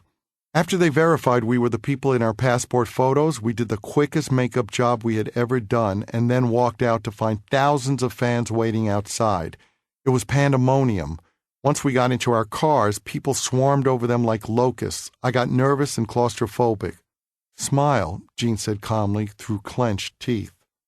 We spent the next 2 weeks attending lavish parties and making regular visits to Japanese bathhouses. The bathhouses employed women who seemed to grow extra hands and limbs once your clothes were off. If I could do to myself what they did to me, I would never leave home. While in Japan, I met with executives from Hoshino Gakki, the makers of Ibanez guitars. We sat in a boardroom and I explained my views on the sonics and aesthetics of guitars, which led to my first signature model. Having my own guitars sold in music stores around the world was a milestone for me, and any musician. After the last show, we flew back to Los Angeles.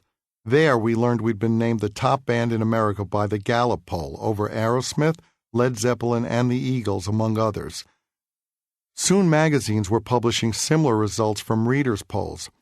In Circus magazine, we won a head-to-head poll versus Zeppelin.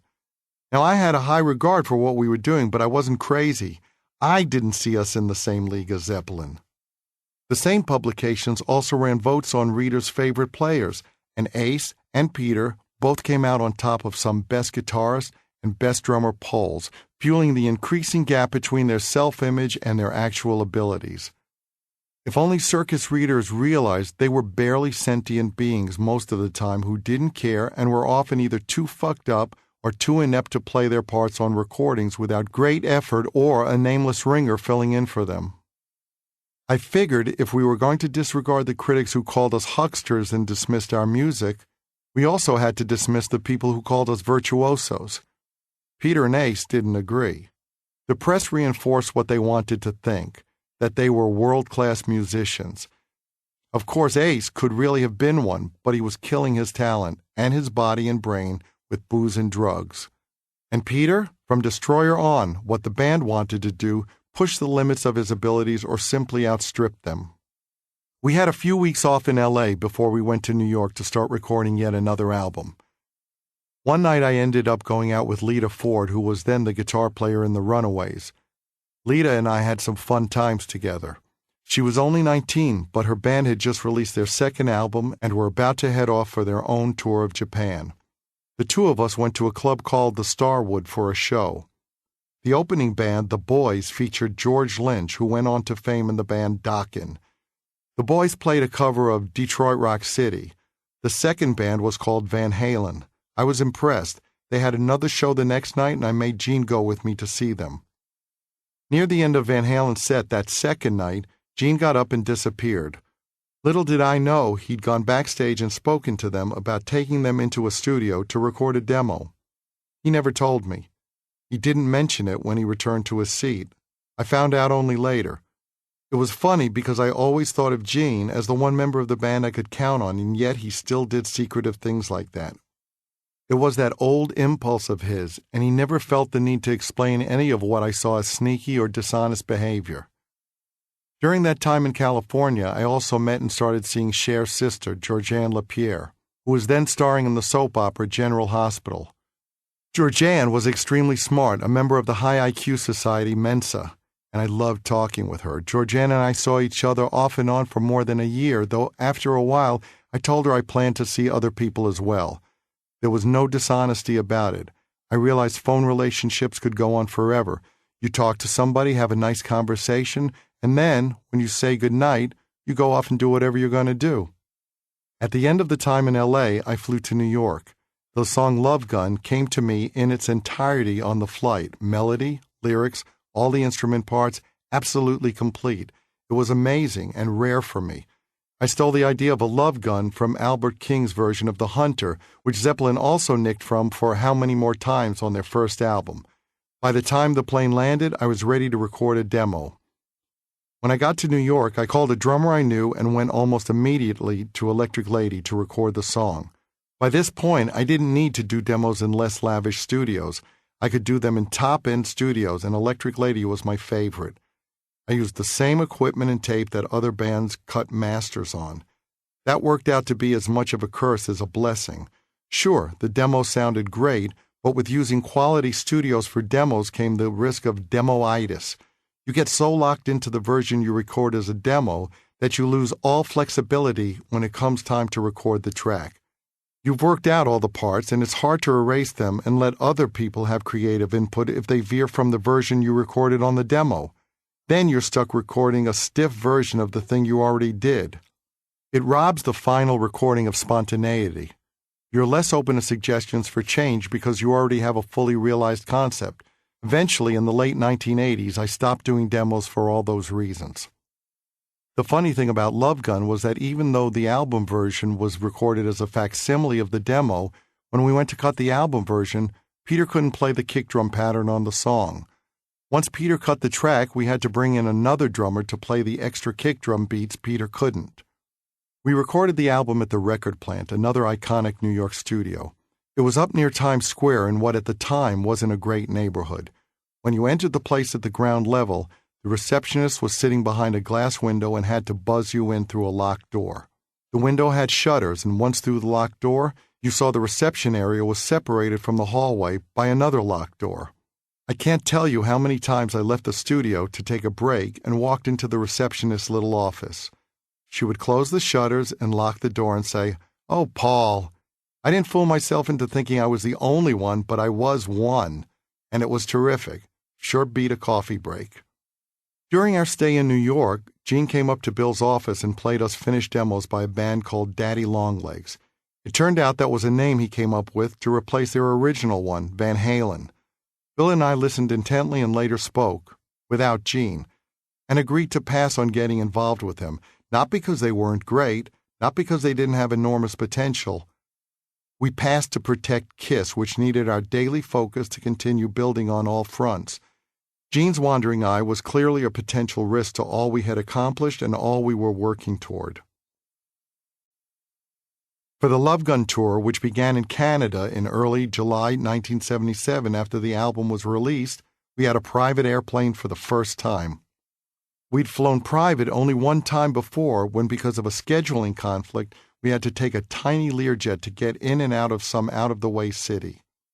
This was different. This was ours.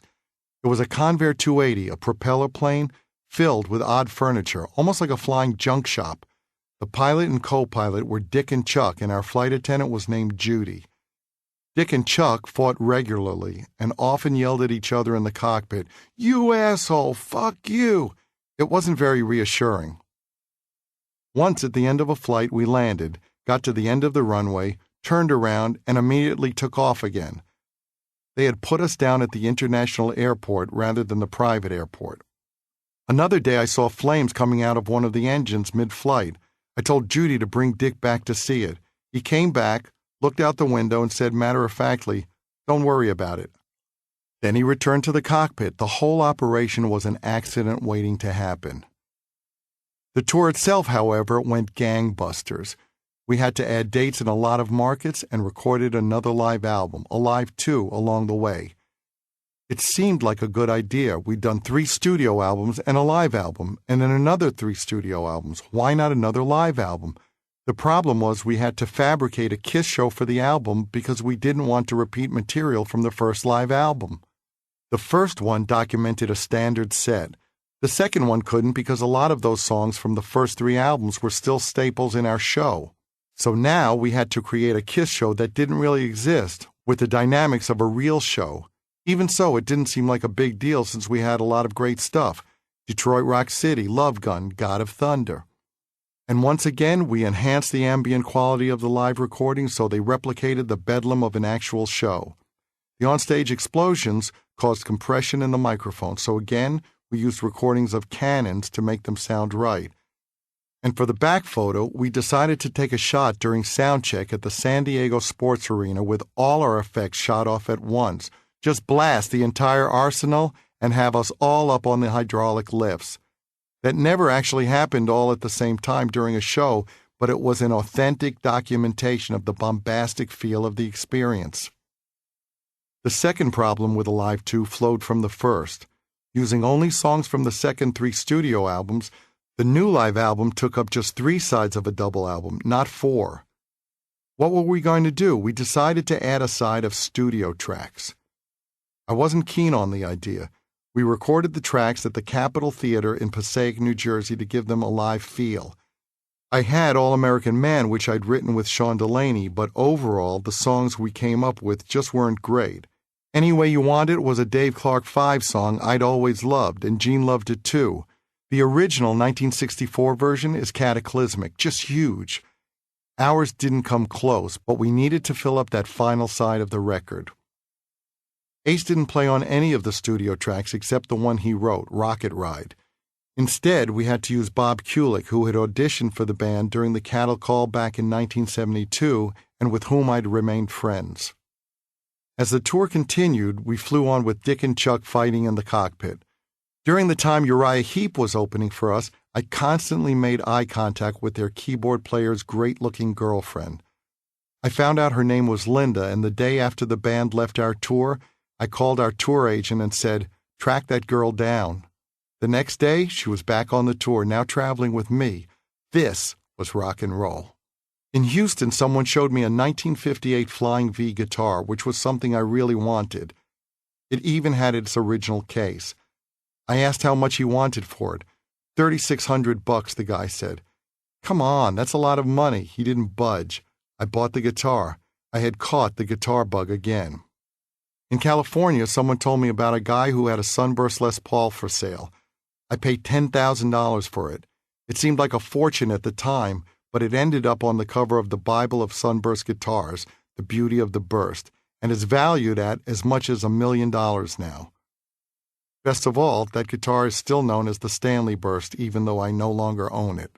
By the end of the Love Gun tour, I had 9 premier examples of guitars I loved, including the ones I'd already bought.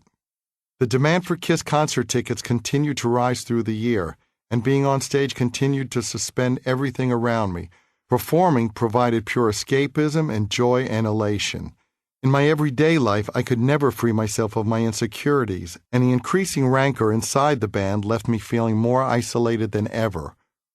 One night, I even decided I should try the rock star thing of breaking up a room, but as soon as I started breaking things, I stopped. What did I do that for? The room's messy now. This is my room. Now I have to clean it up. But as I walked up the steps to play the show each night, I shed all problems at the bottom of the stairs. I needed the crowd to love me. Nobody else did, not even me. It can be very lonely walking off stage when you feel like that, when so much seems to be missing from your life. By December of 1977, when we got back to New York, we had sold out 3 more nights at Madison Square Garden. After the first 2 gigs, the other guys met up with family or friends. I found myself sitting alone at Sarge's Deli on 3rd Avenue and 36th Street, eating a bowl of matzo ball soup. On the one hand, now that I was a rock god playing a block of shows at MSG, I assumed I had succeeded in making people envy me and wish they had been nicer to me. But on the other hand, there I was having soup in a deli by myself. That was a harsh reality to deal with. After the final MSG show, Bill Aucoin threw a party at a swank townhouse. I flew in a girlfriend from Detroit. Santa Claus was at the party, and I had never seen so many lobsters in my life, hundreds and hundreds of them piled up on platters. They must have cleaned out the ocean for weeks. We still didn't understand that we ourselves actually paid for such things. George Plimpton and Andy Warhol came to the party. It was always interesting to see people from other scenes like that, artists, writers, entertainers. Oh, that's George Plimpton. but I didn't function well except in the most socially controlled situations. I didn't want to risk getting shown up. I was too self-conscious. I locked myself in the bathroom with a woman who worked at a radio station. When we finished, we straightened our disheveled clothes and I went back out. Andy Warhol approached me and said, "You should come down to the factory sometime and I'll do your portrait." I'm not cool enough to hang around people like that. I never went. Big regret on that one. After playing 3 nights in a row at the Garden, I knew one thing. What I had thought would fix me had not. If all these people look up to me and see me as special and a star, shouldn't I feel that way? Maybe in theory, maybe while I was on stage, but success and fame and the change in the way other people perceived me hadn't erased whatever was wrong behind the mask. I had reached what I was after, and it wasn't the answer. Whatever was missing was still missing. The question was, what was missing? What was wrong? And just then, as the Love Gun tour wrapped up at the beginning of 1978, a funny thing happened. At what seemed like the peak of our popularity, and when being on stage provided the only respite from my emptiness and my non-existent home life, we stopped touring. In part, it was because we simply couldn't. Ace and Peter were deeply into drugs and alcohol and alternated between hostility and incoherence. When they weren't incapacitated, they caused headaches for everyone around them. We weren't speaking to each other. We couldn't stand each other. We wouldn't play a gig for more than a year. What do I do now? Chapter 33. One of Bill's follies was the movie Kiss Meets the Phantom of the Park. He thought that film was the next step for us. The Beatles had A Hard Day's Night and Help, and we should have our film.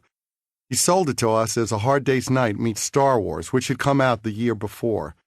It would have lots of cool special effects. Nobody in the band had the slightest clue about acting. None of us read the script. We didn't care. We trusted Bill's judgment. When we started filming, it didn't take an expert in the field to know we were in deep shit and there was no getting out of it. The director asked us after each scene whether we thought it was good. We had no idea what we were doing. For us, a good take was one where we didn't blow our lines. If we said the right words, we moved on to the next shot. Someone off camera fed us our lines.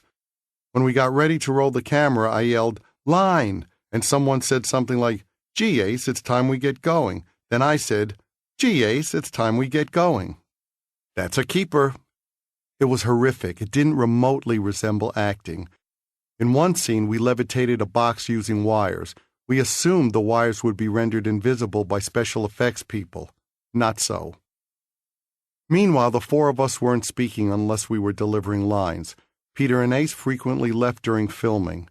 In one scene, we had to use Ace's stunt double, who happened to be black, after Ace left without notice. It was clear as day in the final version that it wasn't Ace. We had to play a fake concert at Magic Mountain Amusement Park for another scene.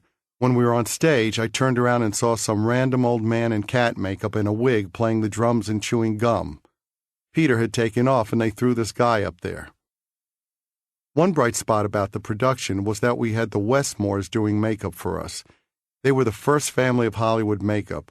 George, the patriarch, had set up the first makeup department for a Hollywood studio in 1917, and subsequent generations became legendary for makeup and effects work. Over the years, I had learned the steps and intricacies of applying the makeup to my face, and one of the Westmore sons watched as I did my own makeup one day on the set of the movie. "How'd you learn to do that?" he asked. "I taught myself," I said. "It was just trial and error." "Well, that's exactly the way we would do it," he said. "Cool." When the movie was finished, we saw it at a screening at the Screen Actors Guild Theater on Sunset Boulevard. If you thought it was bad on a TV screen, you should have seen it on the big screen. People openly laughed. I slunk down in my seat. It was humiliating. The finished film was absolutely awful, and to have to stand when the lights came up while various people who had been involved with it came over to lie to me about how great it was made it that much more humiliating. Around the time of that concert at Magic Mountain, Ace had first announced he wanted to leave the band. We held a band meeting on the lot where we were shooting the movie. In response, Bill and Neil had almost immediately hit on an idea to hold us together. "You don't have to leave the band," Bill said. "We'll do solo albums." That turned out to be our next folly. Neil said we would release them all on the same day. He envisioned shipping 1 million of each solo album. Bill had the idea to maintain some cohesiveness by having one artist do all 4 covers, and he suggested dedicating each album to the other guys in the band, to keep up the mythology. Despite the dedications, we wished each other anything but good luck.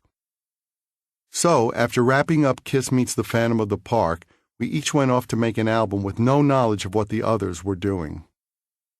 I had a lot of fun, actually. I didn't want to stray far from what Kiss did, but it was great to be able to work with no tensions, no egos, and surrounded by talent. I started cutting demos at Electric Lady in New York, then went back out to LA to re-record them. After we cut a few of the songs, I realized they just didn't sound right. The demos might not have been perfect or the most fidelic, but they captured what I was looking for, so I decided to keep them and finish them. I liked the spontaneity and rawness. Then I cut another 4 or 5 new songs in LA. I had a band in New York and another one in Los Angeles. The only person who was in both was Bob Kulick. As for the songs, Hold Me, Touch Me was about Georgianne. I had flown off to see her frequently during downtime, and the song came from being away from her and hoping she was thinking of me when we weren't together. Most of the songs, however, were about Carol Kay, a stunner in Bill Aucoin's publicity department, whom I was seeing at the time and was crazy about. She was funny and smart and loved music, and the heat we generated at times could peel paint. Carol was romantically involved with someone else too, and I had been trying my damnedest to get her to stop seeing him. I basked in the drama of that classic love triangle, but I was desperate to pull her away from him. Tonight You Belong to Me and Wouldn't You Like to Know Me are about her. Tonight remained one of my favorite songs because of that tear-your-heart-out passion and pain that I knew so well. Funny, though, because the night Carol finally said, "Okay, I'll stop seeing him," it was as if somebody had turned a hose onto the bed where we were lying. I was suddenly drenched in sweat. I had a full-on panic attack. I searched for the right words, mumbling, trying to backpedal my way out, and come up with a plausible explanation for why I suddenly looked like I'd just gotten out of the shower. The truth was that so much of my life was about chasing approval, chasing acknowledgement, and chasing love, that when confronted with the chance to actually get approval, acknowledgement, and love, I was stunned. The reaction surprised me because in my mind I really thought being with her was the answer.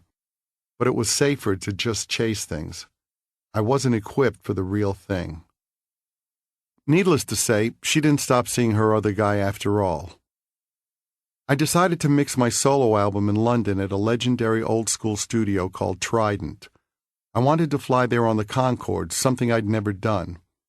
Somewhere over the Atlantic, it struck me that the plane wasn't level. It was flying at an angle. But what did I know? Then the pilot came on the PA and said in a calm voice, "This is your captain speaking. Now, folks, you may have noticed we're flying at a slight angle. We've lost an engine." We're in the middle of the fucking Atlantic with one engine. We're on our way back to Kennedy Airport. If we're flying on one engine, why don't we go down to about 5 feet above the water instead of 55,000 feet above it? The captain came on 10 minutes later. We're using more fuel than expected because we're flying subsonic, so we're not going to make it to New York. That's not good. We're going to divert to Nova Scotia. I don't like this at all. Why are we so damn high up? Before too long, the same calm voice came on again. We're not going to make Nova Scotia. Where on earth are we going to go? We're going to land at Gander Airport in Newfoundland. We need a long runway. We made it to Gander and landed. They paired people up and shuttled us off to a local motel. I said there was no fucking way I was bunking with someone. The next day, a DC-10 made an unscheduled stop and picked us up. They kept us in a sequestered compartment away from everyone else. What should have taken 3.5 hours ended up taking 17 hours. But once in London, I enjoyed it this time. A few months later, when a band called New England that had just signed with a newly formed record label asked me to produce their record, I specified that I would do it only if I could mix it in London. When the 4 solo albums came out in late 1978, you could see the glass as half full or half empty. Selling around 500,000 copies each was nothing to sneeze at, 2 million records if you looked at them collectively as a Kiss product. But since Neil had shipped 1 million of each, what was he supposed to do with the other 2 million copies? It was too much hype, and because of the leftover records, a financial disaster for Casablanca.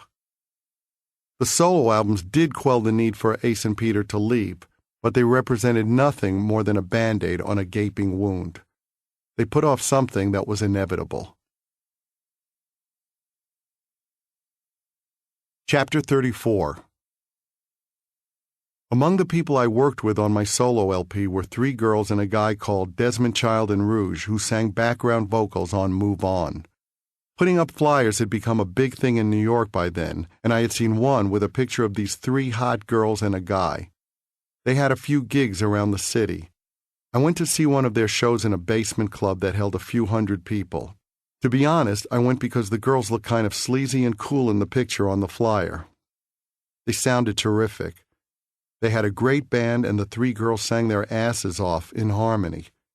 It was sexy and vibrant. There was a Broadway element to their style, a little Brill Building, a little Drifters, and they echoed the romanticized ethnic sound of things like Spanish Harlem. Some of the songs, as well as things Desmond wrote later, like Livin' on a Prayer, which he did with Bon Jovi, told stories about working-class life and had real emotion. We also shared a mutual love of singer-songwriter Laura Nyro. I liked the vibe.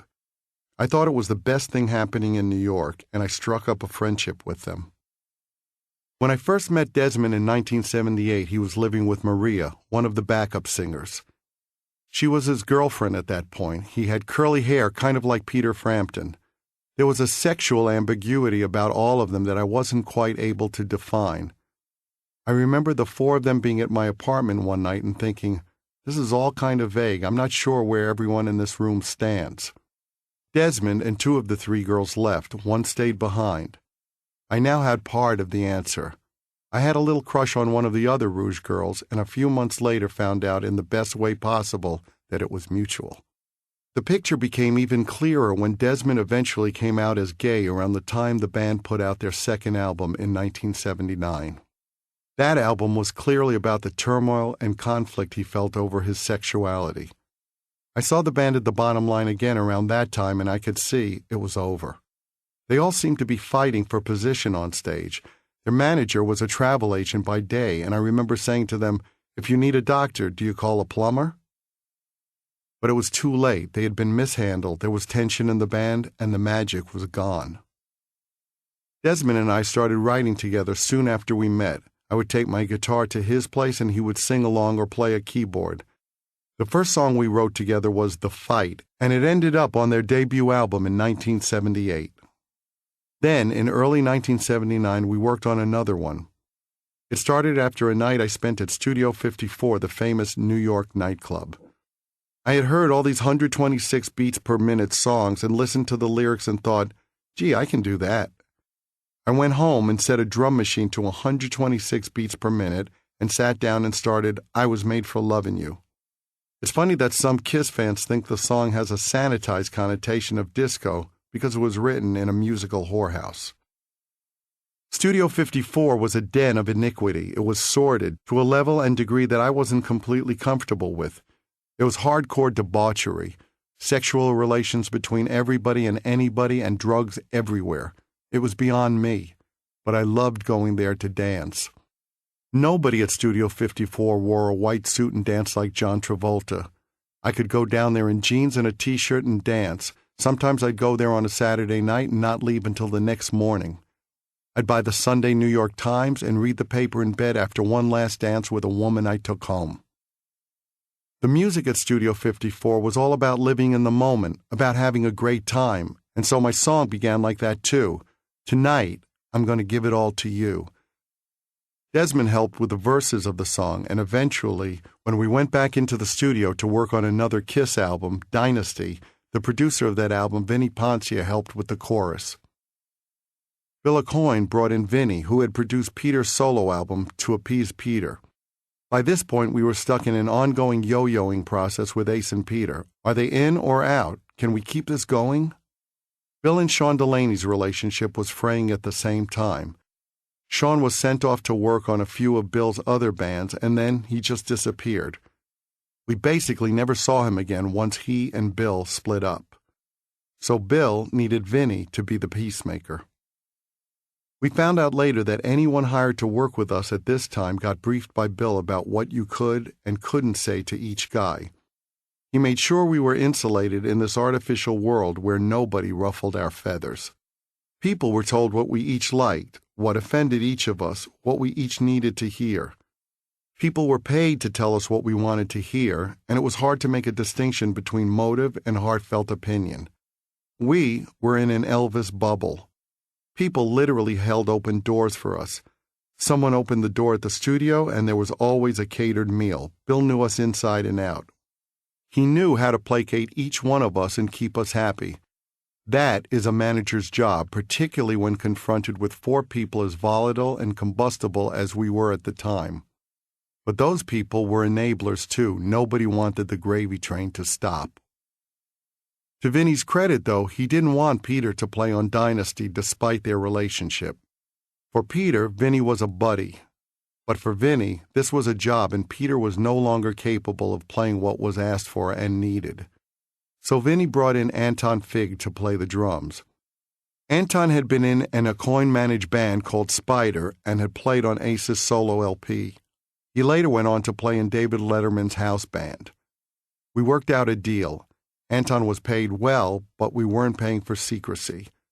Rumors did swirl that Peter wasn't on the album, but we never felt the need to address them. We never thought about actually kicking Peter out, at least not yet. For now, it would remain the 4 of us, as always. With Vinny at the helm, the album wasn't really a rock album. But then again, we weren't really a rock band anymore. We were a bunch of rich guys who lacked a primal spirit. Of course, we also never felt we had to play by anybody else's rules. What was musically acceptable to us broadened over time. For some people, it was fine that we did things our way, until we didn't do things their way. That constituted a betrayal. When I heard I Was Made for Lovin' You being played back in the studio, I was blown away. Yeah, it wasn't Detroit Rock City or Love Gun, but it was undeniable. Another band came into the studio while it was playing, and they loved it too. It was universal, something that grabbed you the first time you heard it. Was it calculated? Yeah. Was it calculated to succeed? Yes, ultimately it was. But was that a bad thing? It started as a challenge to myself to see whether I could write in that style instead of meat and potatoes rock and roll. It was no different from the challenge I gave myself with Hard Luck Woman. The only difference was the style. No apologies for a hit that people worldwide still want to hear and sing along to. The show we mounted to support the release of Dynasty was no longer a rock show. It was more like HR Puffin' Stuff on Ice. It was something that perhaps in some ways we consciously maneuvered toward. Over time, the band had evolved to include a broader demographic than in the beginning, but the change in our live presentation was just one of many missteps made at the time. We wore ridiculous outfits for the Dynasty tour, like Vegas or Disney characters jumping around in our colorful outfits. I don't consider what we normally wear to be costumes, but the clothes we wore on that tour certainly were. I had a layered lavender top. I guess the thought was that the black and silver look we'd always had was too hard-edged, so now we were going to add an individual color for each guy based on the halo color on each of our solo albums. It was horrible. I had designed the stage hexagonal with elevators that brought us up to stage level.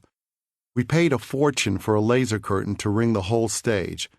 This was the early days of lasers, though, so they were very dangerous and water-cooled and big. It never worked properly.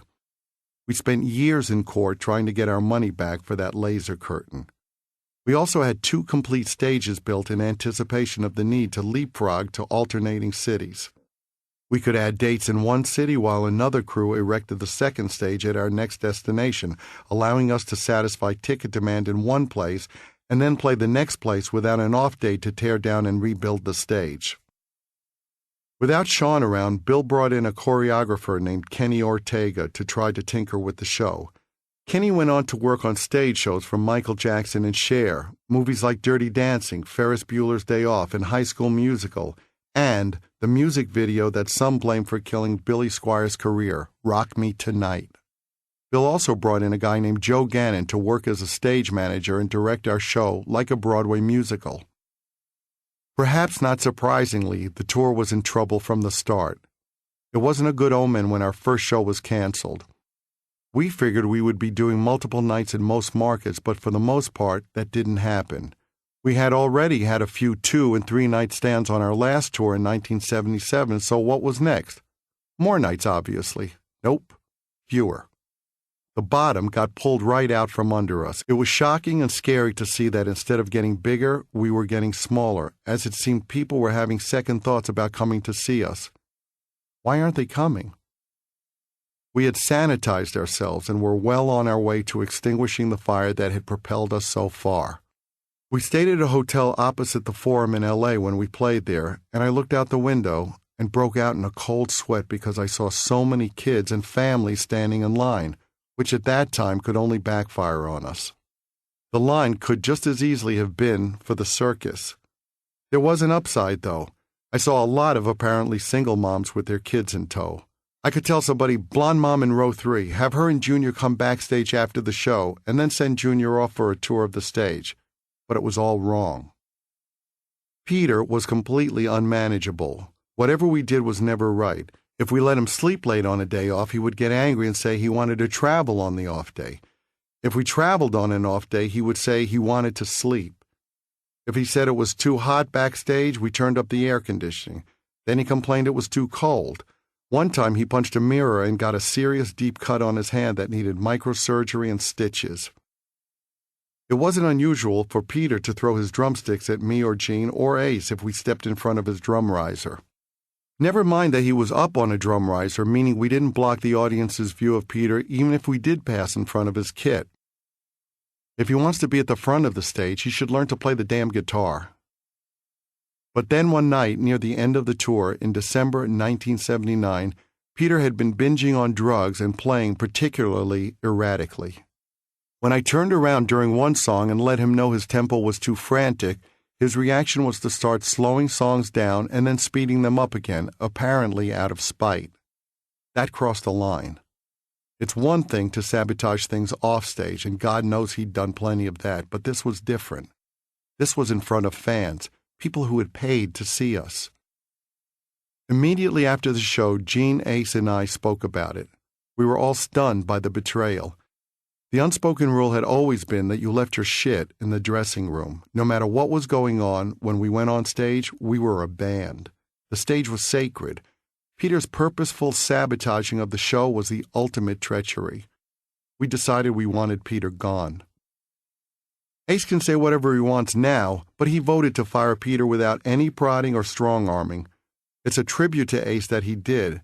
As far as my own vote, I didn't think it was cold or calculated to dump Peter. It was just survival. Was I going to let his problems drag down the entire band, and me with it? No way. Gene felt the same way. We called Bill and told him we had to get rid of Peter. We said we wanted to cancel the rest of the shows and go home. How could we go on? Bill smoothed things over enough to get us to delay taking action and continue the tour rather than fire Peter immediately. We had just a few dates left. Peter didn't see the train that was about to hit him, but that was par for the course. Immediately after the end of the tour in mid-December 1979, Peter married his second wife, Deborah Jensen, a Playboy playmate. The situation was weird. I couldn't help but wonder, would she marry him if she realized she was marrying the former drummer of Kiss? Early in 1980, Bill had to break the news to Peter that he was out. But instead, Bill persuaded the other 3 of us that we should give Peter a second chance. So we didn't finalize a decision, and after a few months, a period when we were off the road anyway, recording Unmasked with Anton Fig on drums again and Vinny producing, we agreed to have Peter come back and try playing with us. In the interim, Bill had arranged for Peter to take drum lessons from Jim Chapin, a famous jazz drummer. The day of the audition, or rehearsal, or whatever you wanted to call it, Peter walked in carrying a music stand and sheet music. The first thing he said was, "I'll have to have all your songs on sheet music because I read music now." I whispered to Gene, "Are we on candid camera?" Peter sat down, put his sheet music on the stand, and studied it for a while. Mind you, this was a rehearsal of old material, not the new stuff we had written and recorded for Unmasked. We wanted to see whether he could even play the songs he already knew. The rehearsal did not go well. It was over. My philosophy had always been that if somebody was drowning, you tried to save the person, but when they started to pull you under, you cut them loose. That's what was happening. All the talking and advice and trying to get him help got us nowhere. We shot a video for the song Shandy after the decision to let Peter go had been confirmed. He came to the video shoot knowing it was the last time he would appear with Kiss. At the end of the day, he took his makeup case with him and left. It wasn't tearful, but it was a big moment. Peter was leaving. We had fired him, and this was the last time we were going to see him in the band. Oddly enough, Peter didn't seem to care. He was likely in his own drug haze and saw this as his big opportunity. In his mind, he wrote the biggest song we ever had, and now he was free to go out and become the big star he should be. Wow, Peter's gone. It's the end of something. But the end of what? It was difficult to envision the band not being the four of us. Dysfunctional or not, we were the Four Musketeers. It was a scenario we had never contemplated. What if somebody no longer wanted to be there? What if somebody was no longer doing his job? Whatever tension there was inside the band, we had always remained a band. Then all of a sudden, one person was no longer part of the band. It shook all of us to the core. What do? Do we break up the band? The rules had changed. Kiss clearly wasn't going to continue as it had. Chapter 35. As the drama with Peter was unfolding during the first half of 1980, we were also involved in a drama with our record label. Casablanca was absorbed by Polygram, and for some reason the lawyers of the new company hadn't checked Casablanca's contracts with a fine-tooth comb. Polygram assumed they were buying Kiss and Donna Summer along with the label, but we had a key man clause, meaning that in our case, the deal was predicated on the presence of Neil Bogart. And from what we heard, the same was true of Donna. Now, we may have been in some decline after Dynasty if you gauge things by the tour, when we'd had to cancel some shows and witness the changing demographics of the audience, but the way Polygram saw it, Dynasty had been a huge hit, and in addition to making the charts at home, I Was Made for Lovin' You had been our most successful single outside the United States by far, hitting the top 10 all across Europe and topping the charts in Australia and New Zealand. The label risked looking like idiots if they let us walk away, which we were entitled to do once they canned Neil. The situation could not have worked out better for us. Polygram ended up giving us a new and very lucrative deal as a face-saving move. Negotiating a new contract under these disastrous circumstances for them proved extremely advantageous for us. The truth was that up to that point we hadn't made much money, particularly if you compared what came in with what came to us. We found out later that Kiss brought in about $100 million in merchandise sales in the 3 years between 1977 and 1979. Of that, the band members together took home less than $3 million. The overheads of Bill's operation were eating our lunch. But again, at that point, we still didn't know enough about business to realize it. We had credit cards, but we'd never seen actual money. Still, the idea of having a gold credit card was a big deal. My parents had never had credit cards, and since the bills went to Glickman Marks, who took care of paying them, the cards lent a sense of unreality to the act of buying things.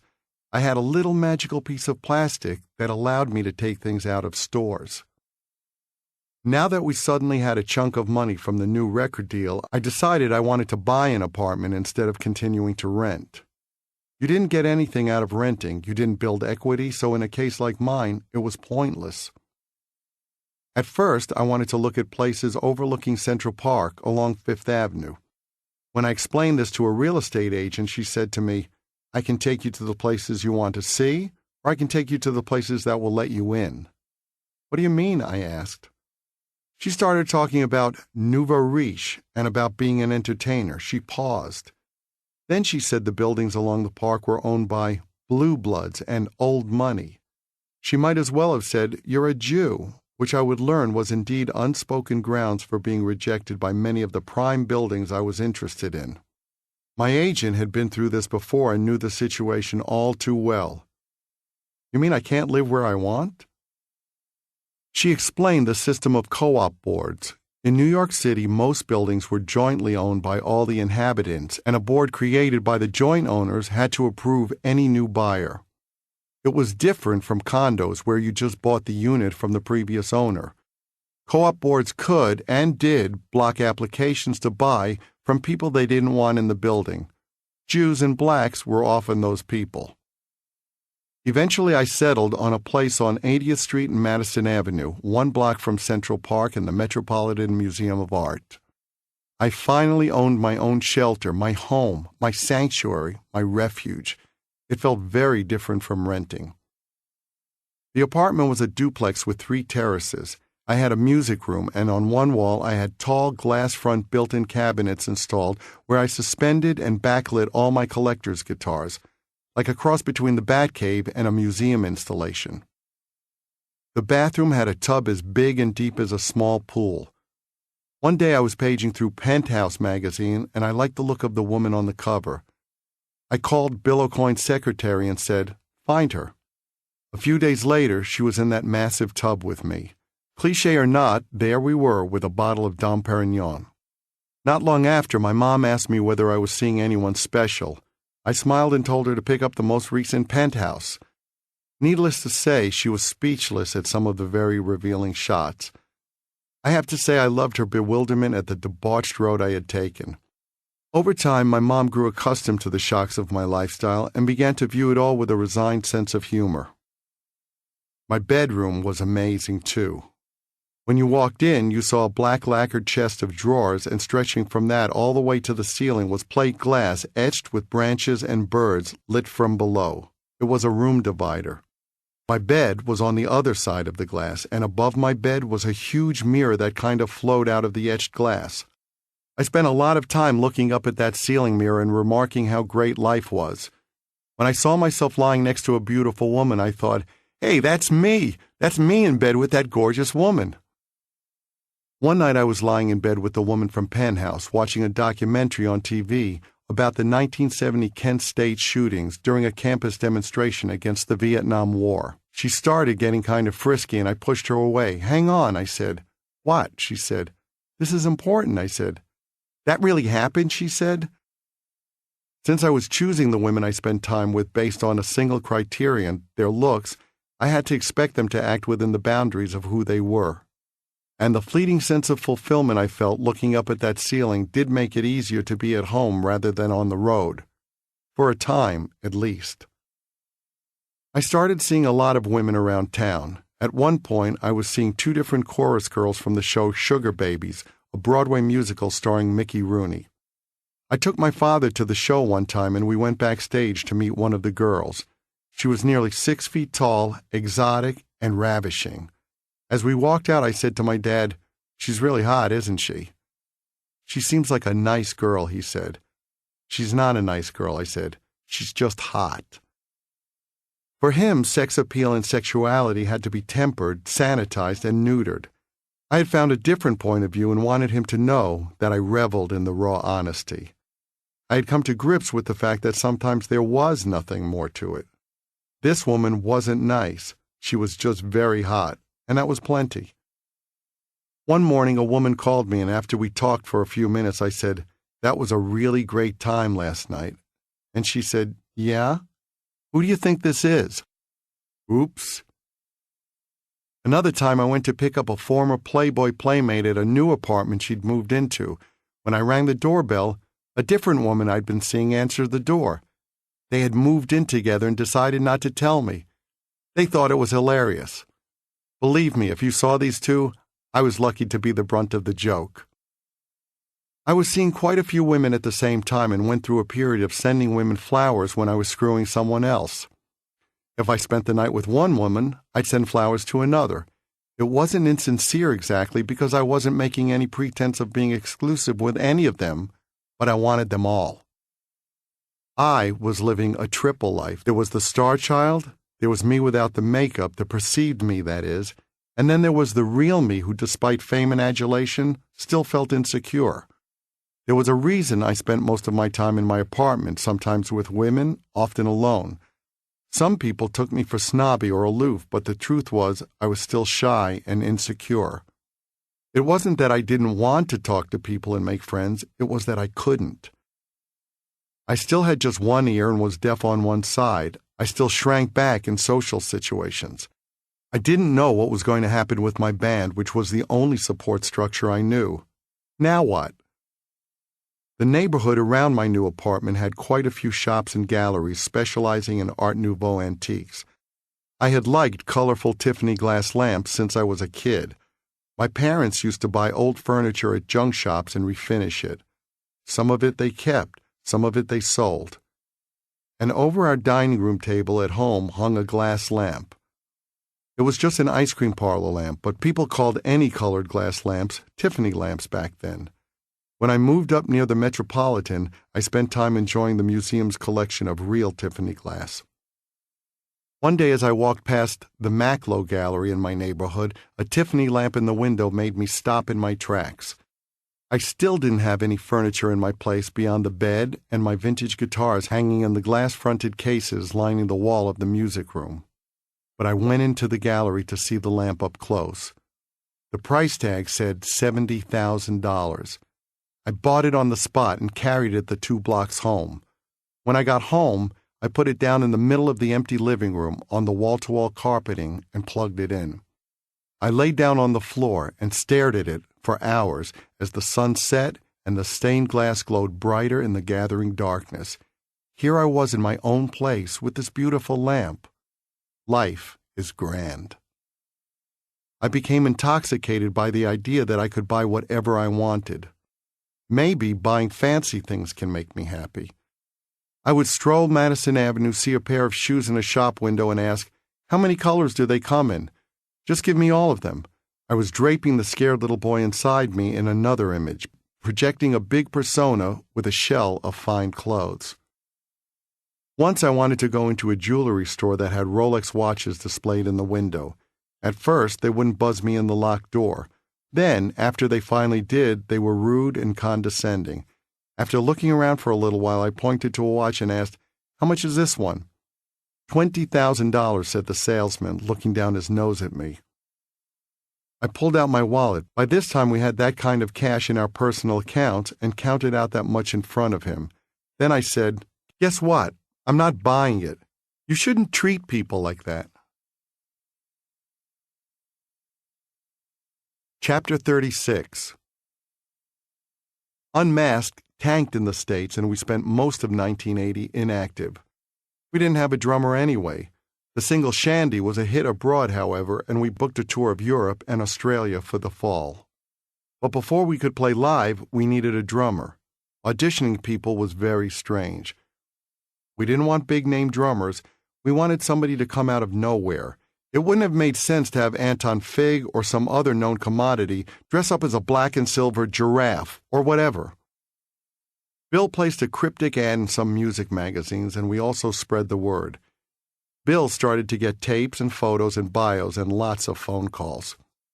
He went through the materials, and we periodically invited groups of potential replacements he had filtered to audition with us. We decided we didn't want a drummer who played like Peter. The ones who made the best impression on us played what you might call English. They played on the backbeat, and whether they were playing double bass drums or not, they revered the same bands we did. Peter had enough trouble keeping time on a single bass drum and snare, so the idea of him playing 2 bass drums was out of the question. It wouldn't have made sense in the context of what we were doing anyway. Using a double bass drum in rock came about as a way to emulate what John Bonham of Led Zeppelin managed to do with 1 bass drum. His foot was so fast that it took most drummers 2 kick drums and both feet to mimic it. We didn't set out to find someone with a double kit, but we also didn't want to impose boundaries or limitations on a new member. As long as we were getting somebody new, we figured we should be willing to move forward. One guy who auditioned was a little stove repairman from Brooklyn named Paul Caravello. He was tiny with a huge head of hair and no airs or attitude. The first thing he did was ask us for our autographs. At first, I wasn't blown away by his playing, but everyone else in the room, including Vinnie Ponce and Bill Aucoin, thought he was great. We brought the guy back for a second time, and he turned out to have a good voice with the same raspy quality Peter had. He was also a quick learner. We had found our guy. Paul wanted to change his name, and we wanted him to change it too. We didn't need three Pauls in the band since Ace also shared that name. His first suggestion was Rusty Blades, which we vetoed quickly. Thankfully, the name game was short-lived when his second suggestion was Eric Carr, a name that sidestepped any obvious cartoon rock star moniker. He seemed like a good soul. Some of the other people who auditioned had acted like rock stars, thinking they would gain points for that. Eric was sweet. He eventually proved to be tortured in his own way, but he certainly was a much-needed breath of fresh air in the wake of Peter's departure. He had told us stories about repairing stoves, going to an apartment and opening up stoves to find all kinds of bugs and beasts crawling around inside. And we wanted him to know he wouldn't be a second-class citizen in Kiss. So once we told him he was in the band, we did two things to welcome him. First, we bought him a silver Porsche 924.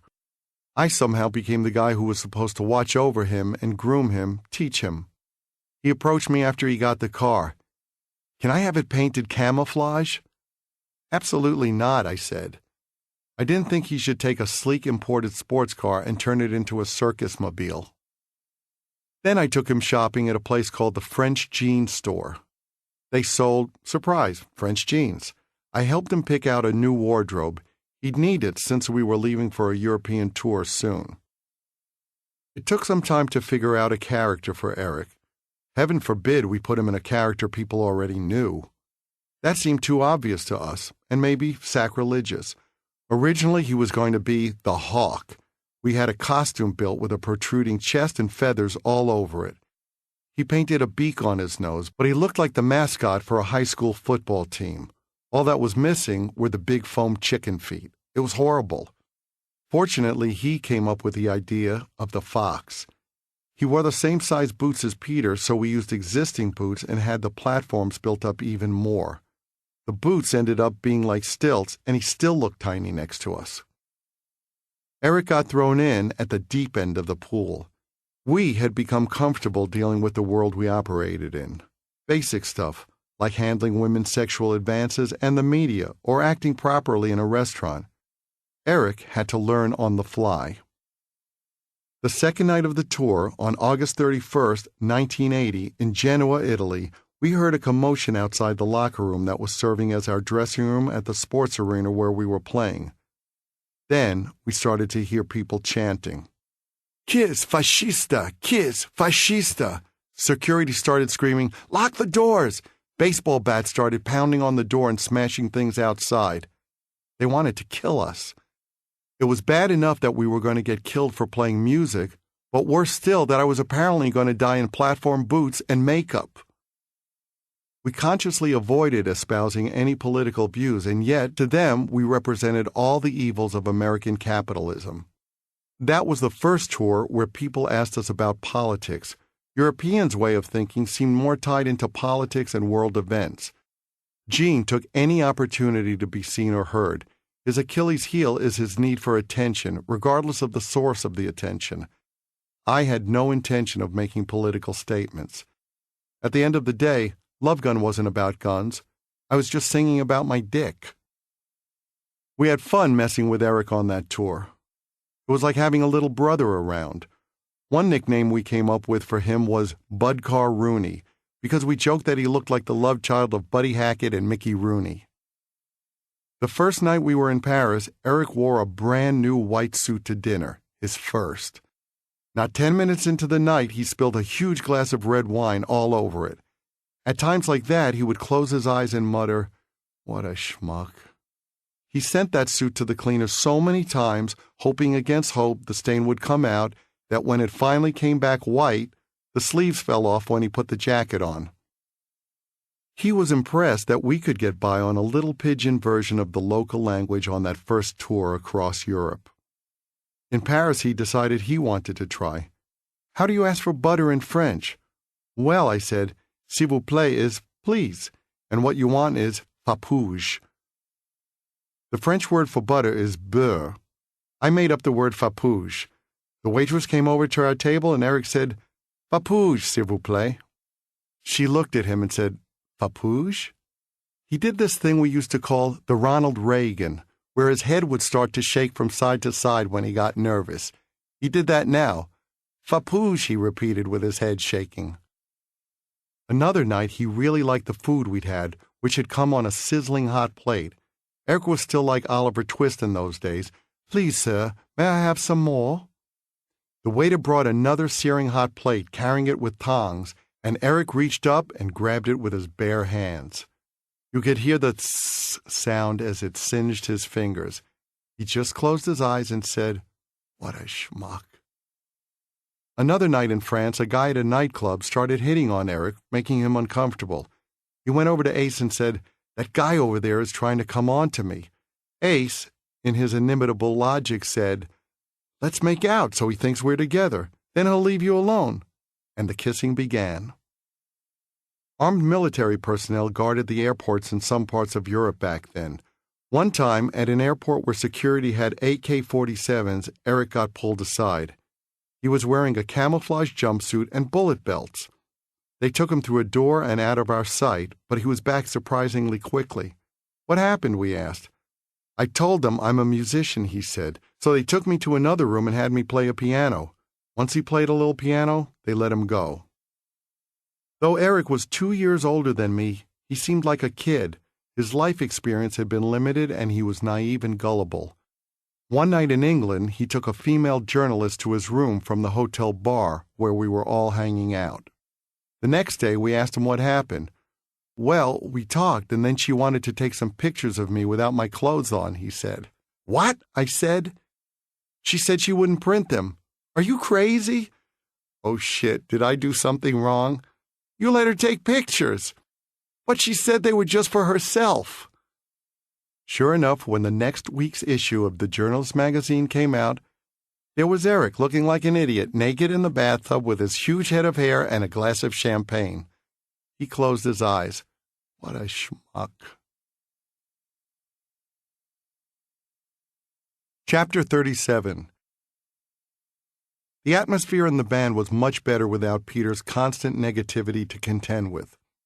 It was eye-opening what a difference it made. We had alleviated such a huge problem and so much uncertainty, strife, and hostility. It was as if the sun had suddenly come out, and that was only Peter. Ace was still in a downward spiral, but at least now we had half as much turmoil. Ace had lost an ally, but he hadn't lost a buddy. Whatever relationship he'd had with Peter was strictly mercenary. Ace was smart, and he manipulated Peter to help him vote for things he wanted. If he missed Peter at all, it was on that level, not as a friend. Now it was me and Gene and this other guy who didn't have the same seniority or power as a full member. Ace was the odd man out as far as the decision-making process. I knew it bothered him, but it wasn't an immediate issue while we were on tour. When we arrived in Australia for the first time in November 1980, it quickly became clear that things were going to be crazy. We'd been told Kiss was massive there, but you never know what to expect. You can only comprehend things you've already experienced. Australia was like nothing we'd ever experienced. Huge here meant not being able to leave the hotel. It meant taking a helicopter from the hotel to the stadium we were playing. The phenomenon we witnessed became known there as Kisteria.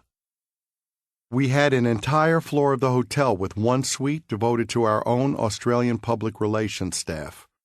And no wonder, since we were on the front page of the newspapers every day, accompanied by headlines like "Kiss and Midnight Cruise on Sydney Harbor." We had to keep the curtains drawn in our rooms. The place was crawling with bodyguards, and there was a constant drone of screaming outside. "You're not going anywhere," we were told. Thankfully, Australia had its own Penthouse magazine, and a number of Penthouse pets came over to the hotel to keep us company. Paparazzi camped in front of the hotel, and whenever we went anywhere, we had to hide on the floors of vans. Every single night, the promoters threw parties which were packed with models and actresses. Some parties were women only. We would show up at a club or ballroom that had been taken over and the place would be filled with beautiful women. Australia was one giant chicken coop.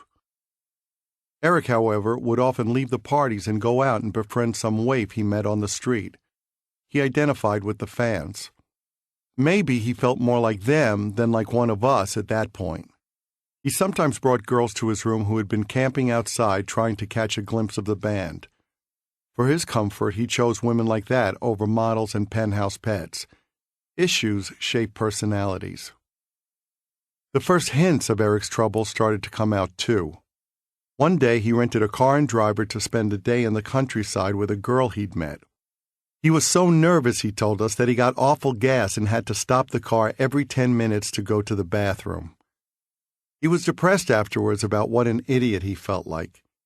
He also went on about how he was losing his hair. His hair was so big that when he moved forward, it moved backwards. It was always moving in the opposite direction from the rest of him. And yet he constantly wanted me to look at his head. Look, is it thinning here? And strangest of all, Eric struggled with the idea that he wasn't the original drummer of the band. I didn't understand it. I mean, of course he wasn't the original drummer. He was the second drummer. So what? There was no talking him out of his funk when he started obsessing over the fact that he would never be the first drummer. In Australia, I began to seriously question Bill Aucoin. His cocaine use had become more extreme, and since splitting up with Sean Delaney, his general behavior had become reckless too. One morning I went to his room and found a boy in his early teens eating a bowl of cereal in Bill's bed. Another morning I found a different boy there. Bill was out of control. When we got back to the States, a boy who had won a contest had been flown in to meet us, along with a photographer from the magazine that had sponsored the contest. Bill was clearly hitting on the kid. The next day I said, "Bill, tell me you didn't." "Yes, I did, and the photographer." Bill had crossed a line into an area I saw as criminal and immoral. I was no longer laughing. Back home, the band had more time off. Even though we hadn't toured in the States for a full year, we figured we'd make another record first. We decided to work with Bob Ezrin again, the producer who had served as our captain and Svengali for Destroyer. That was it. We would make another Destroyer. The problem was that the stuff we were writing was no better than the songs on Unmasked. In fact, it was probably worse. We'd lost the plot. My songs were nothing to write home about. Gene's were no better. But then Bob entered the picture, and he floated the idea of a concept album, which really came out of left field. Gene quickly bought into it and came up with a generic, vague, typical concept. It was about a kid who was the chosen one. Bill got behind the idea, too. It would be our attempt to woo the critics. "Let's put out an album that makes a statement," he told us. "One that shows everybody how talented you are.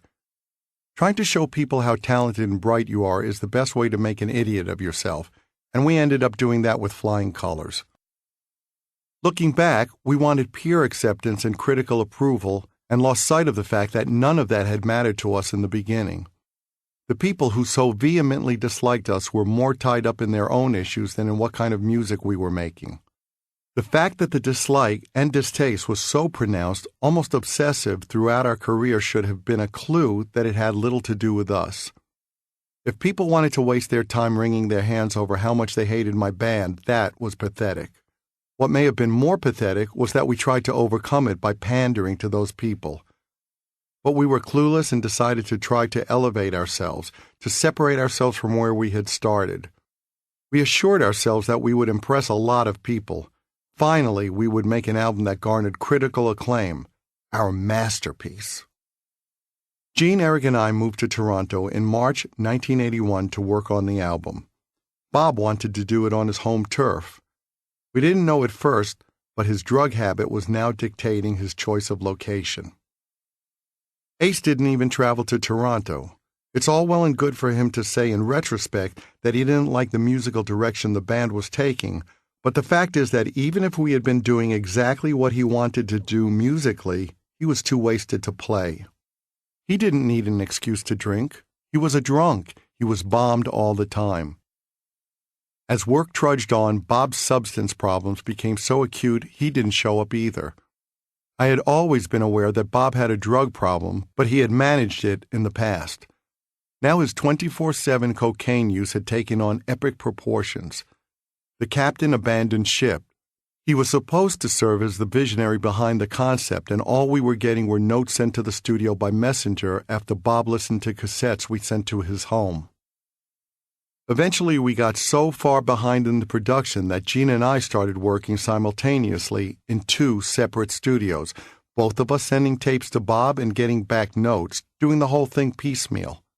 We had virtually no idea what the other guy was doing, and we couldn't reach Bob on the phone. His wife relayed messages because Bob was too fucked up to get to the phone. Poor Eric, this wonderful guy who thought he had joined a hard rock band, was suddenly playing gibberish with a fox costume in his closet. He was completely thrown by this band that had lost its way and was stumbling along a ridiculous path. He wasn't comfortable making explicit objections at that point, but he did express bewilderment and discomfort. "You know, this isn't what I was expecting," he said. But he was never in a position to draw a line in the sand. He must have had serious doubts, though. He kept playing us a new band called Metallica. He was into stuff like speed metal and thrash way before we were. The songs we recorded had no teeth. We were gumming the music at that point. We had forsaken everything we loved and embraced. We were intoxicated with fame and success. We were no longer the band everyone loved, and clearly we didn't love that band anymore either. How else to explain the way we veered away from what we did?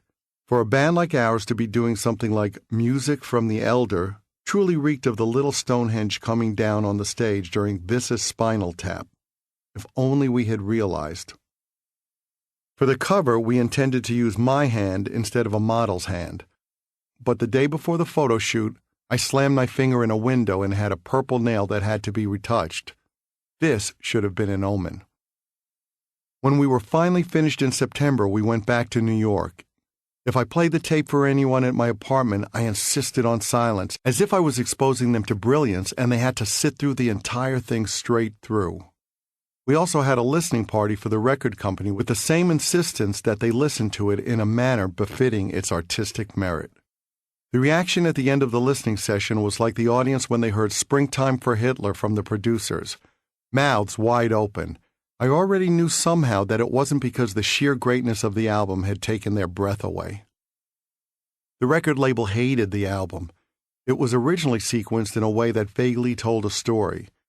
But that meant you didn't get to anything that resembled a rock song for quite a while. So they made us change the order. As if it wasn't already bad enough, they basically did the equivalent of tearing all the pages out of a book, throwing them up in the air, and then binding them back together again. In preparation for the launch, we also changed our image to accommodate how we now chose to look offstage. We didn't want to have long hair anymore. I had razor-cut hair, a bandana around my head, I still needed to hide my ear, and a necklace that looked like I got it from Chiquita Banana. Gene had a little braided ponytail hanging over his shoulder. Ace was still in the photos even though he had in essence left the band. We were delusional. We had drunk the poisoned Kool-Aid, so to speak. I went into a record store down on 8th Street in the Village the day the album came out in November 1981 and saw a poster for it. I had a panic attack. I looked at the poster and it hit me like a sledgehammer. What the hell have we done? Chapter 38. For the first time in the history of the band, we didn't do a tour following the release of the album. In fact, 2 full years would pass between the end of the 1980 Australian tour and the next time we played live in late December 1982. I grew a beard. I spent the bulk of my time one-on-one with a number of women, either ones I knew around New York or ones I flew in from elsewhere.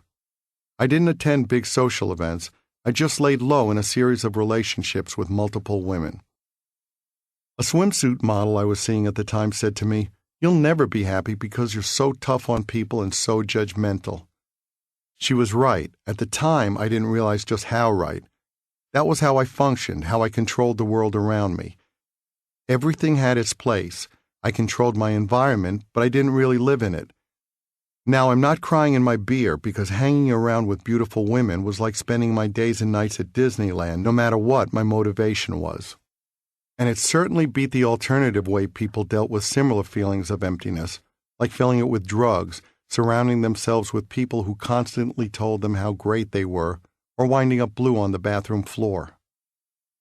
The allure of buying fancy things was wearing off. I realized while the band was idle that it wasn't about what I could buy with the money. It was about what I didn't have to do. Simply put, money gives you the ability to stop worrying about money. It provides a level of freedom, but it doesn't change you. At the end of the day, you're still the same good guy or the same prick you've always been. Or in my case, the same scared little kid. One afternoon, I asked Kenny Ortega, the choreographer we had used on the Dynasty tour, to drop by. I handed him a suitcase and told him, "Take whatever you want." I sold my collection of vintage guitars, the entire batch, to a dealer for $50,000.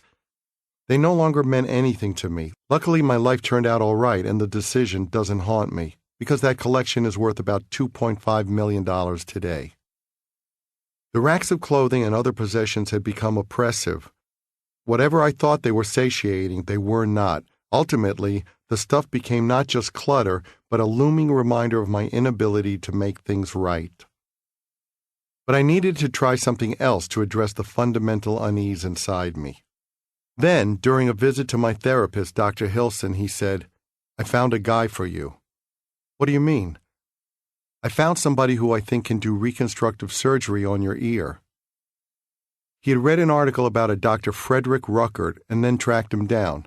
The surgeon worked at a hospital in Hanover, New Hampshire, home of Dartmouth University. I was excited. I wanted 2 ears. I flew up to Hanover to meet the doctor. Fred Ruckert was a warm, grandfatherly figure who exuded confidence and security reinforced by all his experience. We hit it off immediately. He explained that the first part of the process would be to remove pieces of cartilage from my rib cage and carve them into the framework of an ear. Then the frame would be implanted and covered with a series of skin grafts. All in all, it would involve about 5 surgical procedures, taking skin and additional cartilage from my good left ear. Nobody my age had ever had the surgery. They typically use this new technique on kids, but given the fact that I had such a tangible symbol and cause of so much pain, why wouldn't I try to change it? Suddenly, I had hope. I hoped having 2 ears and erasing that constant reminder of my childhood would help me feel more complete on the inside. I wanted to move on. The first thing they needed to do was cut out the sections of my rib. Before the surgery, Dr. Ruckert warned me, "You're going to be a little sore." You sometimes hear people talk about being aware of things even in a state of anesthesia. I guess it can be a terrifying experience. I was aware of everything during my first surgery. As they cut my chest open, I could hear what they were saying even though I couldn't open my eyes. I heard the doctor take out the piece of cartilage, heard him carving it, and then heard him say, "That looks good." A nurse agreed with him. The next day, I had searing pain if I tried to move even slightly. A little sore, it felt as if somebody had put a sword through me. The healing process after the skin grafts didn't go so well. Circulation didn't develop in certain areas, and I had to stay in the hospital for a few weeks as they monitored and worked to correct the problems to avoid the skin dying from lack of blood supply. My parents and niece were there with me in New Hampshire. Gene came too.